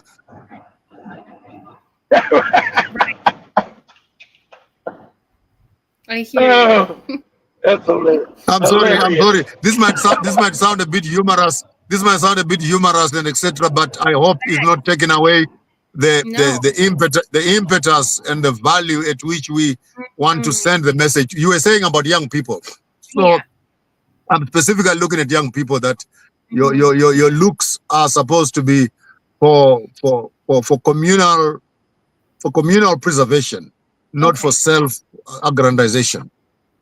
Okay, definitely we've heard what Mr. Joshua Mponga is talking about, because that's actually really happens right now in our generation. Actually, there's a lot of young people, young mothers right now who don't want to breastfeed their children, literally. I think Mr. Newsom has actually been talking about this. Sometimes we mentioned this, the fact that some women... I've been talking about. I told you that the African's breast milk is the most nourishing on the planet. These are facts. So that's why when in slavery time they would rape African women in America so they could breastfeed their white children. It's not diabolical there. They would rape the African woman so the African woman would have breast milk to feed the white babies. So you can put that up on Google, say African American slaves feeding white babies. You would see that. But they supposedly hate us. So they know that African breast milk is the best. So like Josh was saying, you feeding your baby this Similac and this other, what's it called, Infamil, whatever this junk is called, and it's based on a white woman's breast, which is garbage. Sadly enough, no shade, no disrespect. These are just biological facts. So now what you're doing, you're retarding your children because they're not getting enough nourishment from the black woman's breast milk, because the black woman is the original of everything. So her breast milk is the best on the planet. That's a fact. So, like I said, like I told you, they would rape African women in America, and so they would breastfeed. Pull this up real quick, Ayrton. Say images of black women breastfeeding white babies. So you would see, so this is how diabolical these people are. So they would rape black women on the plantations so they can breastfeed their kids. So back then they knew that the black woman had the best breast milk, right? Because as African people, your genetics are the best on the planet. It's just a fact. I don't care who gets mad about that. These are facts. So they would go around plantations, rape black women to feed their white babies. See, that's how diabolical this is. And now they got you believing to give your baby fake milk. You got the best milk for your child's development inside of you as an African woman. This is how diabolical these savages are. But they brought you civilization here, Tom. Yeah, see that? See how wicked that is? See how wicked that is? They hate you, but they want your breast milk to feed their babies. But they hate you. And you're inferior, Ayrton, but they're gonna feed their high superior babies your inferior milk. Make it make sense. Make it make sense. Make it make sense. And that's why it's really important for us to understand our African history and our African culture. As we move forward, before we wind up, a question to Joshua Maponga regarding the fearlessness of the youth. And also, is he there with us? Or we lost him? I think he froze up. Oh, there you go. Back. Yeah, there's been a lot of abductions happening, mostly in Kenya, because a lot of youth are questioning and speaking out about the failed system that we have and the corrupt leaders who are basically playing their part in regards to what they're being told to do by the globalists. What should you say, or basically tell the youth regarding this? Some are fearless, but some are fearful. And they end up not talking more about what's really happening. I think on that one, we are not going to go very far until we change the software of our academic preparation. Actually, our institutions of learning, both political orientation, economic orientation, which ends up manifesting itself in the political office. Our students, all of them are children. They are high school students. They are university graduates who have been intoxicated, brainwashed to the global West. They have become robots who now are in positions of power with instruments of state in their hands. It's a pity for me to say this, that even if we can take the young people today and put them in parliament, they will do exactly the same of what the colonial leaders, politicians are doing. Ask me why. They don't know anything better than the system that educated them. In one simple word, you can never be more intelligent than the system that has educated you. Right. It takes a decolonization project, as we are doing right now, for young people to become conscious of the critical issues that are fundamental to the sustenance, development, maintenance, and preservation of the African culture as a tool and as a critical ingredient for societal advancement and self-actualization and self-determination. Now, without correct education, we are simply changing hyenas with foxes. When I saw Ruto speaking before the elections, I was so excited. I even did a video about him, saying, finally, Kenya got themselves one of us, a good leader. He said all the right things. I ticked all the boxes.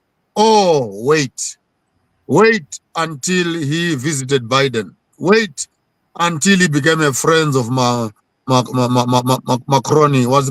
What's his name? This French guy.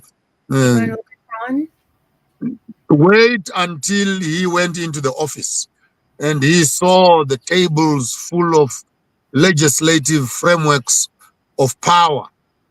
And he also fell in the same trap.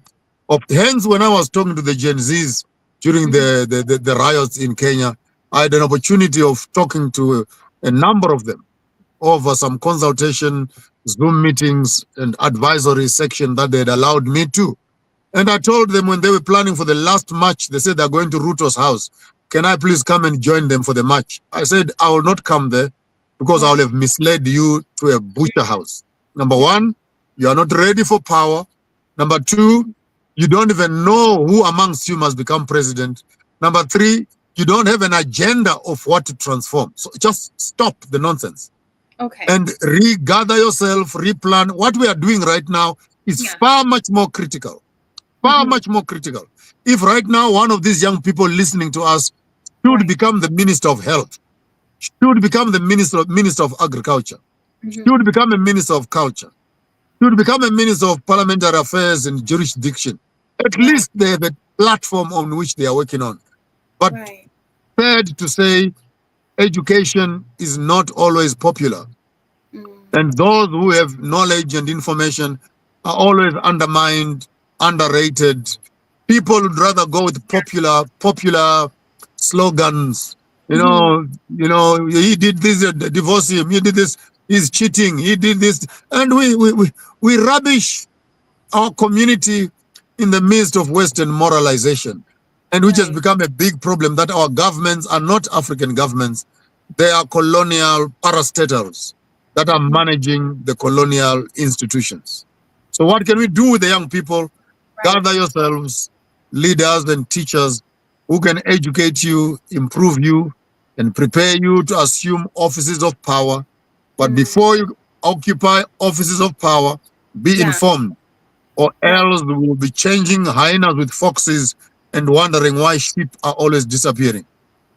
It's true. Thank you so much for that, because it's possible. It is possible. We see, as I said earlier, the likes of Ibrahim Toure doing it in less than 2 years. It's really possible. I was in Burkina Faso. I was in Burkina Faso last month.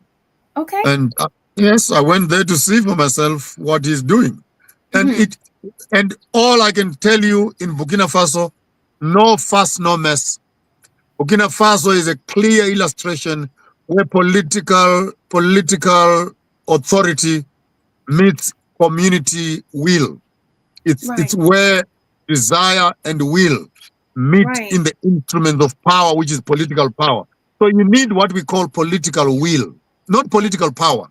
Political will is the intention, deliberate intention to transform the institutions of power which were designed by the colonial system to manage and oppress the black people, and you transform them to become favorable, priority, and you have preferential procurement towards African cultural intelligence. I'm sorry, I'm speaking lots of English, but I hope you can hear what I'm trying to put across. It's critical to be politically intelligent. Otherwise, you're going to go there and just think that politics is for slogans and taking pictures in United Nations with white people. And I mean, look at Kenya right now. Look at Tanzania. Look at Uganda. Look at Rwanda. All your history is surrounded by Mount Kenya, Mount Runzori, the Runzori Mountains, Mount Kilimanjaro, You share borders, you share animals, you share language, you share culture, but because of politics, here you are divided. The Hutus and the Tutsis killing each other in Rwanda and in Congo. But you are same people. You are same people. So political misinformation creates political enemies and illusions which become custodians of colonial legacies. Right. It's a fact. Thank you so much for that. It's really important, as I said earlier, for us to have knowledge, deep knowledge about who we are. I believe with that, if you know who you are, nobody can literally put you down or basically downgrade you. And you have the willpower. It comes naturally to you to stand up and redefine your country, redefine other people as you teach them and educate them. But before we move forward to a question that we have, before I let you go, Mr. Muponga, Dr. Ari Connor says that the time when Africa will be revolutionized, that's the word, is the time when we're all going to be united. Do you see that, for us to have one common currency, for us to basically scrape off the system that is governing us right now? It's not only in terms of one currency, and I don't want us to talk about unity. Yeah, okay. Why is that? In very simple terms. Because right now in Kenya, you have about 60 million people. China has got 1.4 billion people. Question: can 1.4 billion budget compete with 60 million budget? The answer is no. Doesn't work out. You are bound to be abused again and again and again. Botswana has got 900,000 people. China has got 1.4 billion people. Can 800,000 people compete with 1.4 billion people? The answer is no. Even Nigeria. There's how many people? 200 million people. Can they challenge 1.4 billion people? The answer is no. Yeah. Now, for your own purpose, and the purpose of this conversation, yeah, take the 55 countries. Number one, take all the leaders and put them here and tell them, Muponga said, all your countries from today onwards are now provinces. Our country is Africa. Okay. Number one. Take all the armies, put them together. How many soldiers do we have? Maybe we have 7 million soldiers standing in combat. Take all the guns, put together. Take all the aeroplanes, put them together. All our bombs and grenades, put them together. All of a sudden, Africa has 10 million soldiers. How many soldiers does China have? 1.3, 1.4 million soldiers. Okay. We can challenge China. Because now, as a collective, what's our population as Africa? 1.8 billion. What's the population of China? 1.4 billion. So we need one army. From one army, we need one stock exchange. From one stock exchange, we need one passport. We need to standardize our language issues, our education. We need a satellite in Africa. We can put our own propaganda, our own TV, our own radio, our own film industry, our own pharmaceutical, our own. So basically, we need to indigenize the instruments of power, including our own governance legal structure. Right now, some countries are being managed by the Roman Dutch law, which is European. But here we are as Africans. How do we manage a Dutch Roman law, which comes with who you must marry, when you must marry, how many people you must marry, who must own the land, and what? All these regulations are entrenched in the constitution, which is a colonial constitution. So until we get back to these basic principles, to understand our structures in terms of governance, it will take us a very long time to liberate Africa, when in fact we are Africans by culture, by behavior, and by color. But in terms of our operation, we're operating like white people. That's a fact. That's a fact. So most importantly, as you've said, we should actually make all these countries be provinces, and we let Africa be a country. Yeah, Ruto is not a president. Ruto is not a president. He's a governor of Kenya. Museveni is not a president. He's a governor of Kenya. Mnangagwa is not a president. He's a governor of Zimbabwe. And take note, Everton. Take note, Everton. I want you to put this as your status on your status. Okay. Take note. We cannot say that the Berlin Conference was wrong. Okay, tell us about that. When it divided us. And yet we think that the countries are legitimate when Berlin Conference was illegitimate. It cannot be. We're mixing things here. If Berlin Conference was wrong, then all countries are illegitimate, including the presidents of those countries. I've been Because we saying cannot that. build legitimate governments on illegitimate borders of Berlin Conference. Exactly. Why is there war in Congo except for the borders? Why is there war in Sudan except for the borders? The borders. Why is there war in Nigeria except for the borders? Borders. That's the question. That's the truth. He's talking about the fake. He's talking about the made up fake countries that the Europeans designed. So they're all fake. Like you said, they're all null and void because no African agreed to any of these borders. They were forced on the African people. We were not even there. We were not even invited. And now what made it so funny the other day, I laughed so loud, I couldn't even believe I was laughing. I mean, after Europeans did that, Donald Trump and Putin went on to discuss Zelensky in his absence. How did he feel?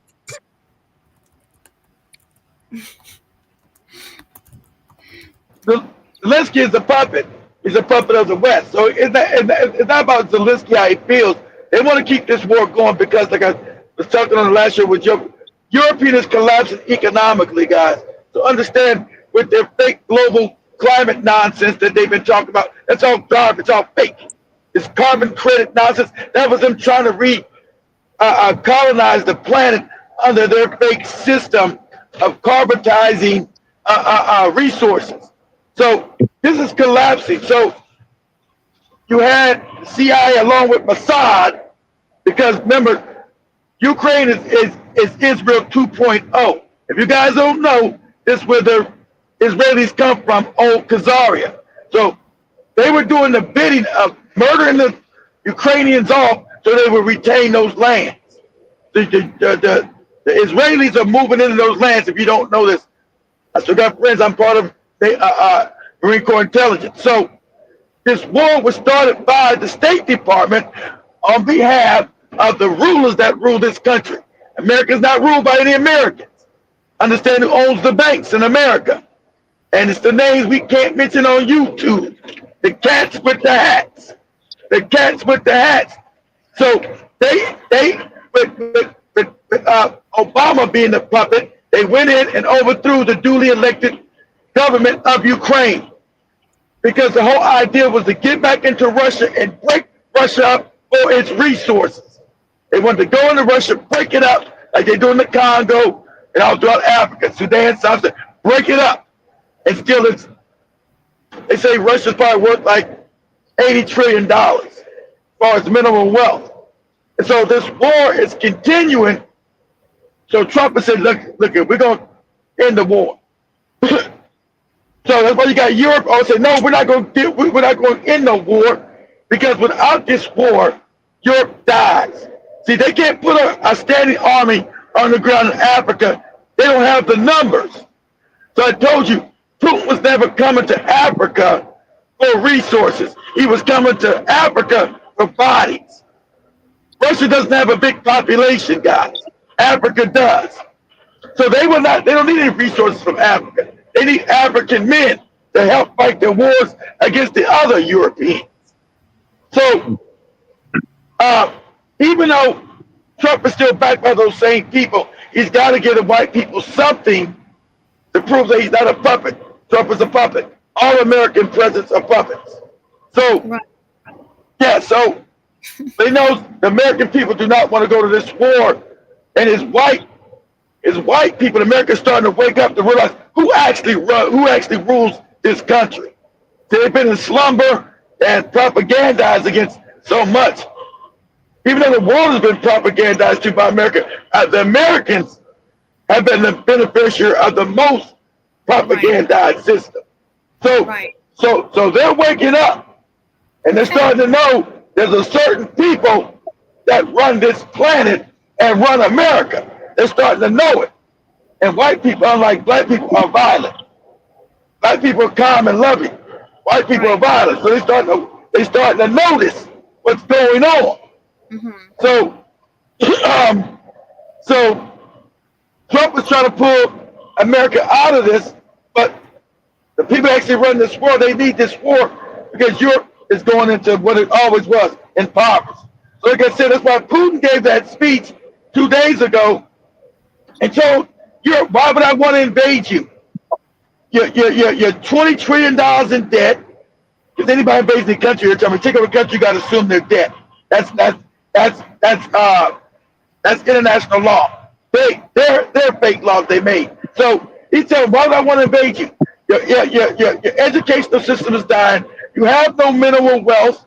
What is it? Why would I want to invade you and lower the standard of the Russian people, their life standard? There's nothing you have. Without Africa, Europe has always been impoverished. Right. It's only because of Europe, because Europe got to conquer Africa is where their wealth comes from. Right. So Europe doesn't have any intrinsic wealth of its own.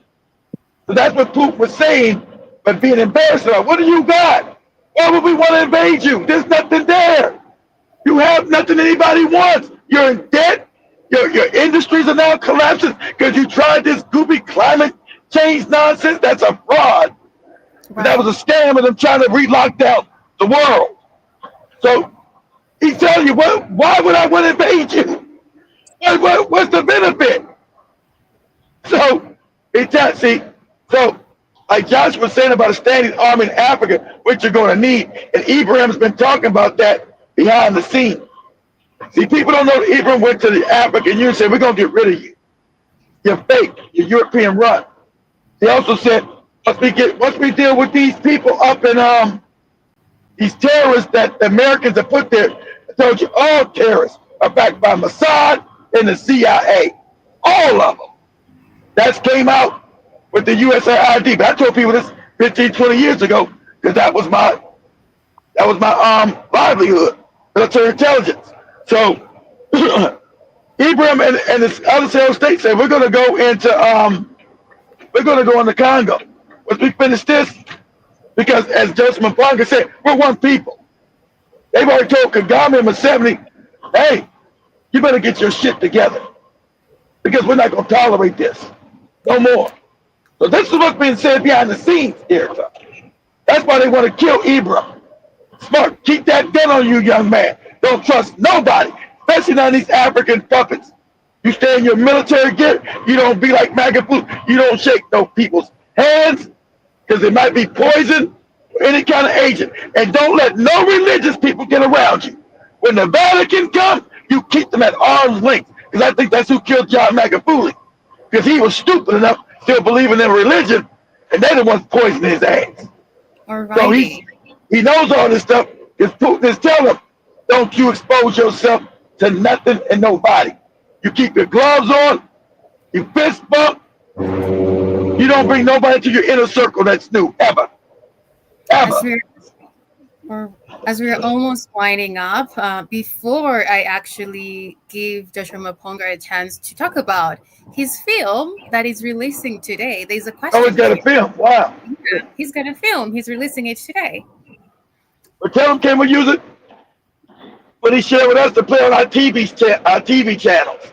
So Yeah, we definitely do that. If you guys know, we're on TV in Africa, but guess what? Since we're so controversial, they blocked the TV channel out in Africa.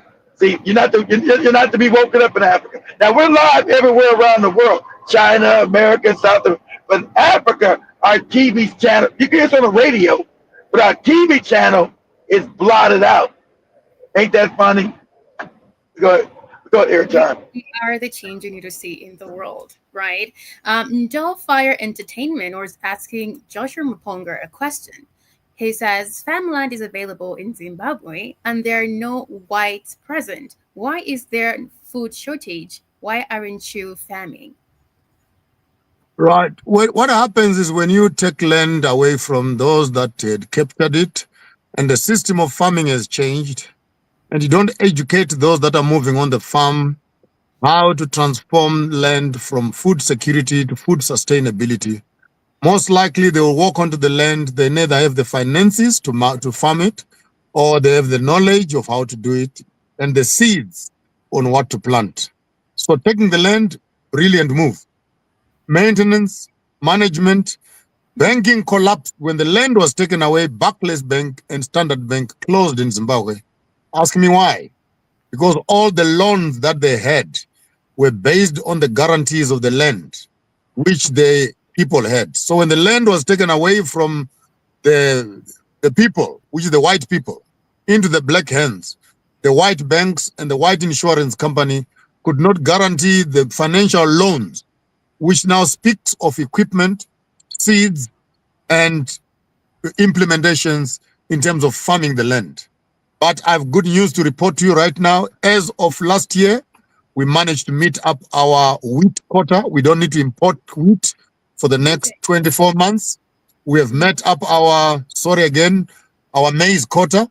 We have enough maize to keep people's stomachs hungry with their maize.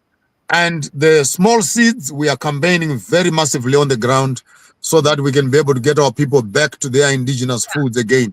So it's not a question of how, and we are not farming.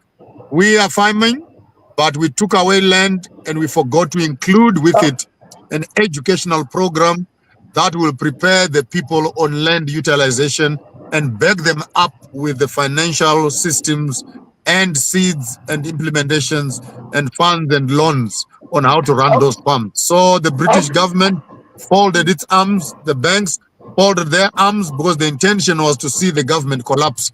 But we are here to announce good news that we are able to look after ourselves for the next 36, if not 48 months. I thank you. Okay, Temple, hold on. Okay, Temple, my South African brother, why haven't you taken back the land like Zimbabwe had? Since you asked that provocative question, Temple, my South African family, why haven't you taken back the land? And why you got those white towns in South Africa and you've done nothing about it, Temple? South Africa is not ready as a principle. They negotiated their independence, and they will still have to negotiate for their land. But now the policy is in place to take back land. But I would rather suggest that they slow down on that process until they've built a solid educational system on food and agro business to prepare the young people to take over those farms. Otherwise, if they take off the farms now with no preparation, no banking, no finances, there's no education, they may have to fall in, because once they take away land, it's for sure they will go on sanctions, and the world over will torture them and reduce their food production. So you need to prepare when you are doing something like that. We did a very bold move in Zimbabwe, and I don't think there are many African countries that can be able to take that kind of a direction. But it is the best way to go. White people don't understand any other language except violence. Exactly. Hold on. Let me say what Joshua said. He's exactly. They don't understand nothing but violence. We got to be honest about this. They don't understand nothing but violence. It took Robert Mugabe 20 years to give that land back because they started to threaten him. They said, listen here, we fought a war with these Europeans. And within 20 years, you've been the British darling, you've been knighted, and all this other garbage, and we still haven't gotten our land back. Now, we're getting restless. We're going to have to topple you if you don't start allocating this land. See, Africans the only people that fight a war and don't get nothing for it. Are you crazy? People died fighting this European, fighting this Rhodesian monstrosity. But they lie. They say you fought for democracy, not fighting for land. So the agenda is different. You are given democracy, but you are not given land. Yes, that's a fact. But we are definitely coming to the end of our conversation. Jibber Jabba is saying, Iwerton, would you please ask your guest to return for another discussion? Mr. Mabonga, people want you back. They are not ready. Next time we come, we want to talk about breastfeeding. We want to talk about breastfeeding. It's in his blood. He's from royalty, so it's in his blood to talk and teach. So hopefully we'll come back. See, because if we just go on our network, we'll get real. Let's see how Joshua can handle real African knowledge with no filters at all. Right. Yeah, because without land, it is illegal to reproduce. That's why lions pee on the ground first before they make their women pregnant. Now, are animals more intelligent than us? Yeah. Are they? Are they? I'm asking That's you. the I'm question. asking. Oh my gosh! Because you don't ask for power, you take it. Mr. Newsom says that you take it. You don't ask for it. You don't ask for power. Every time you take it, power is never given; it's taken. So you did it. So what Joshua says is so true. They believe in violence, and that's a fact. And then the Africans got to learn this. There's no way you don't know this no more. Their currency is violence. Everything they tell you about their fake symbols, they saw fake. They've stolen the world, and they want to freeze it as they stole it. It was, oh, now don't act violently, don't do this. You stole the world through your violence. So don't tell me not to be violent in response to your violence against my people. So as Africans have got to be violent, take back Africa, and so be it. Because power is not given, it's taken. They didn't come to Africa and say, you know what, we want to be your friends. Let us steal all your land, put you in poverty, make you our servants, and you were like that. No, they fought. They murdered. They killed. Oh, yeah, that's true. But I'm excited because the youths are literally vigilant. They're asking questions, and they're ready to literally take back everything that was stolen, eroded away from them. Thank you, I already told you. Listen, there's a way. I told you guys years ago. Nobody believe in jumping in, but I said there's an awakening. You understand African spirituality, African science. You live in a 25,000-year cycle of time. There's nobody here but the African to map this. You call it the Yuga cycles, or you call it the Great Year. The Africans go through a slumber period because we get further away from the paloma of the universe. As we start going back, the energies of the earth start lifting our vibration, and so we start an awakening period. I said we're coming to that awakening. So Africa, either you let it go or you're going to be drenched in blood, because Africa will be free. And Africa's always been the dominant continent on this planet for centuries. The European thought history is linear, that they finally got power 400 years ago and it was going to continue. But that's a lie. Everything in nature is cyclical. You know, you have summer, winter, fall, spring. Everything is cycles. Nothing is linear. And if you understand how the universe works, it's cyclical. So empires rise, empires fall. People rise, people fall. But the European, you're going to fall so much, and you do any war in Africa, I'm telling you, you will not survive it. You will not. You don't got the numbers, and you know it. That's why you want to go fight Russia, because any war in Africa with Europeans, it's a graveyard. Chinese too. The Chinese are just as bad as Europeans. Don't think they're your friends. They're not. They're racist as hell. Okay? They're racist as hell. So, any war on the African continent would be anybody's graveyard now. A mass movement, because that would make instant unification. And that's coming anyway. So as you see the African waking up, because that's where you're at in the 25,000-year great year cycle of time. Like the great year or the Yuga cycles. You're coming out of the Kali Yuga and you're going up in consciousness. So that's what's happening. Alrighty. Thank you so much, Mr. Newsom, for that. Thank you, Mr. Maponga. You look amazing with that cap. You look like a king, literally. No. Point of correction. I don't look like. You're one. He said he is. He said, correct yourself here. Correct yourself here, Todd. My apologies, Mr. Maponga. You are so a great king. I'll send you the links for the movie later on.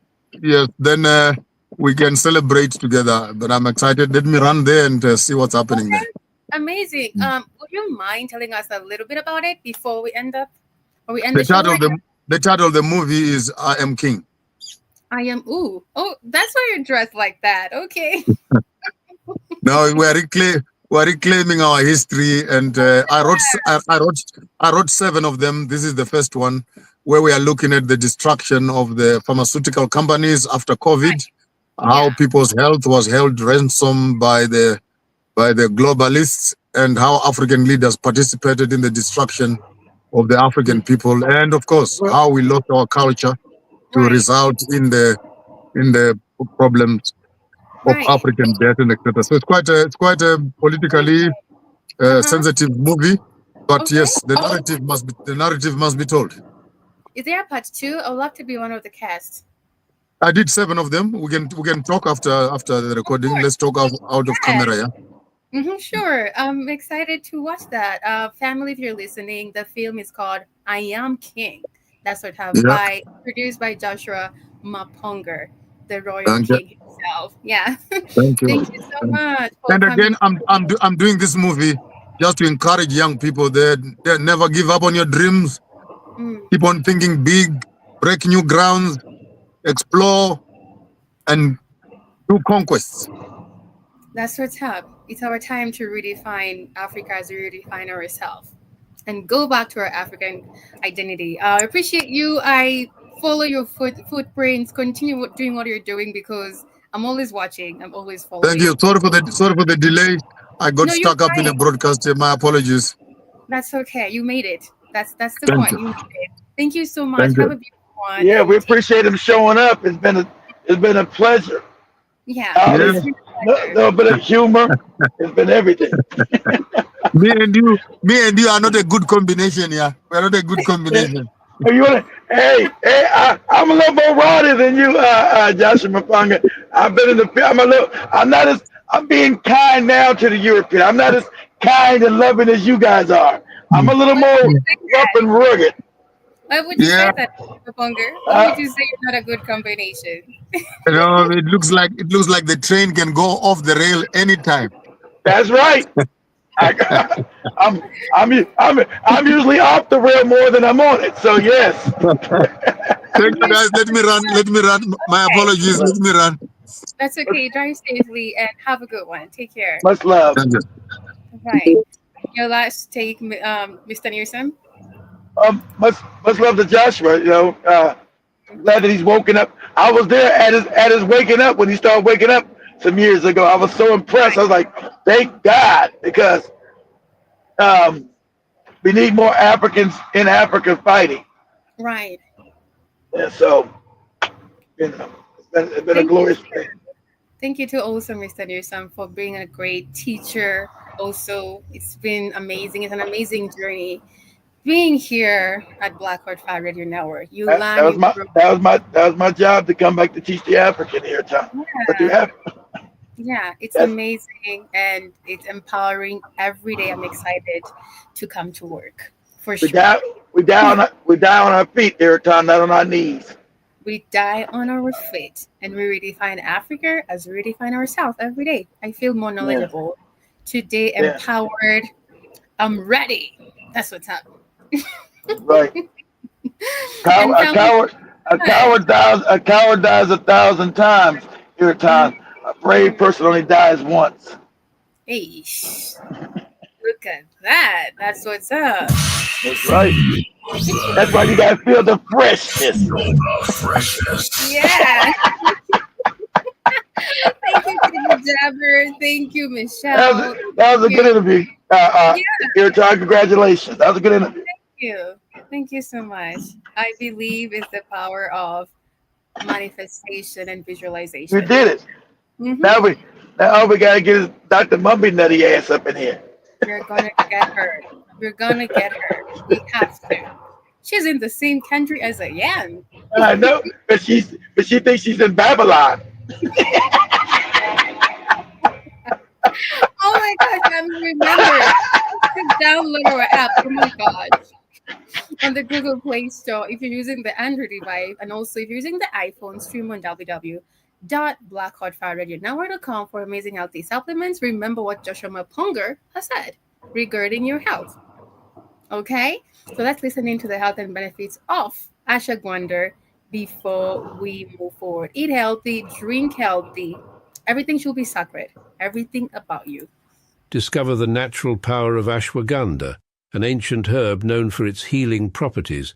For over 3,000 years, ashwagandha has been trusted to reduce stress, increase energy, and improve focus. Our ashwagandha is carefully grown, harvested, and processed to retain its maximum potency. Each root is hand-picked and dried, then ground into a pure organic powder, ensuring the highest quality. Simply mix 1 teaspoon into your favorite beverage or take it in capsule form as prescribed by a healthcare professional. Whether you're looking to balance your stress levels, boost your immune system, or enhance mental clarity, ashwagandha offers a natural solution. Experience the benefits of ancient wisdom backed by modern science. Trust nature. Trust ashwagandha. Go get this product at blackhotfirenetwork.com at the Sports and Nutrition Store. $3.90. We have a lot and a lot more of the supplements. So remember to eat healthy, stay connected to the creator, and redefine your Africanism so that you can be ready. Trust nature. Trust ashwagandha. Much love. Remember, you are the change you need to see in the world. I'm sending you so much love and light. Remember also, you are the greatest thing to have ever happened into the universe. And please check out Joshua. He might have broke Ayrton's heart when he said you can't be a Pan-African and a Christian. You're gonna go back to your reverend teacher, man. I heard somebody say I can't be a Pan-African and a Christian. Yes, sir. Who told you that, Ayrton? Who told you that? Ayrton's reverend. Who told you that, Pastor? I was told that by a former pastor. He's got the devil in him, Ayrton. The devil. Family, take care, and remember to mind your African business. Bye. Whatever that is. Yeah.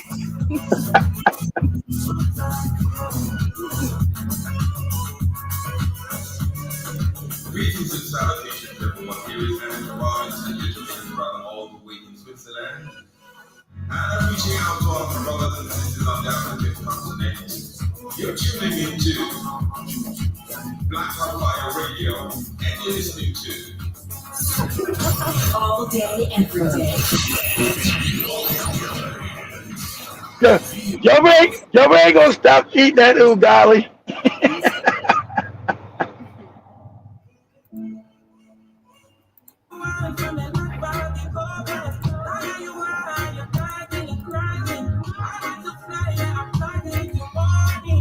Have a good one, family. Much love.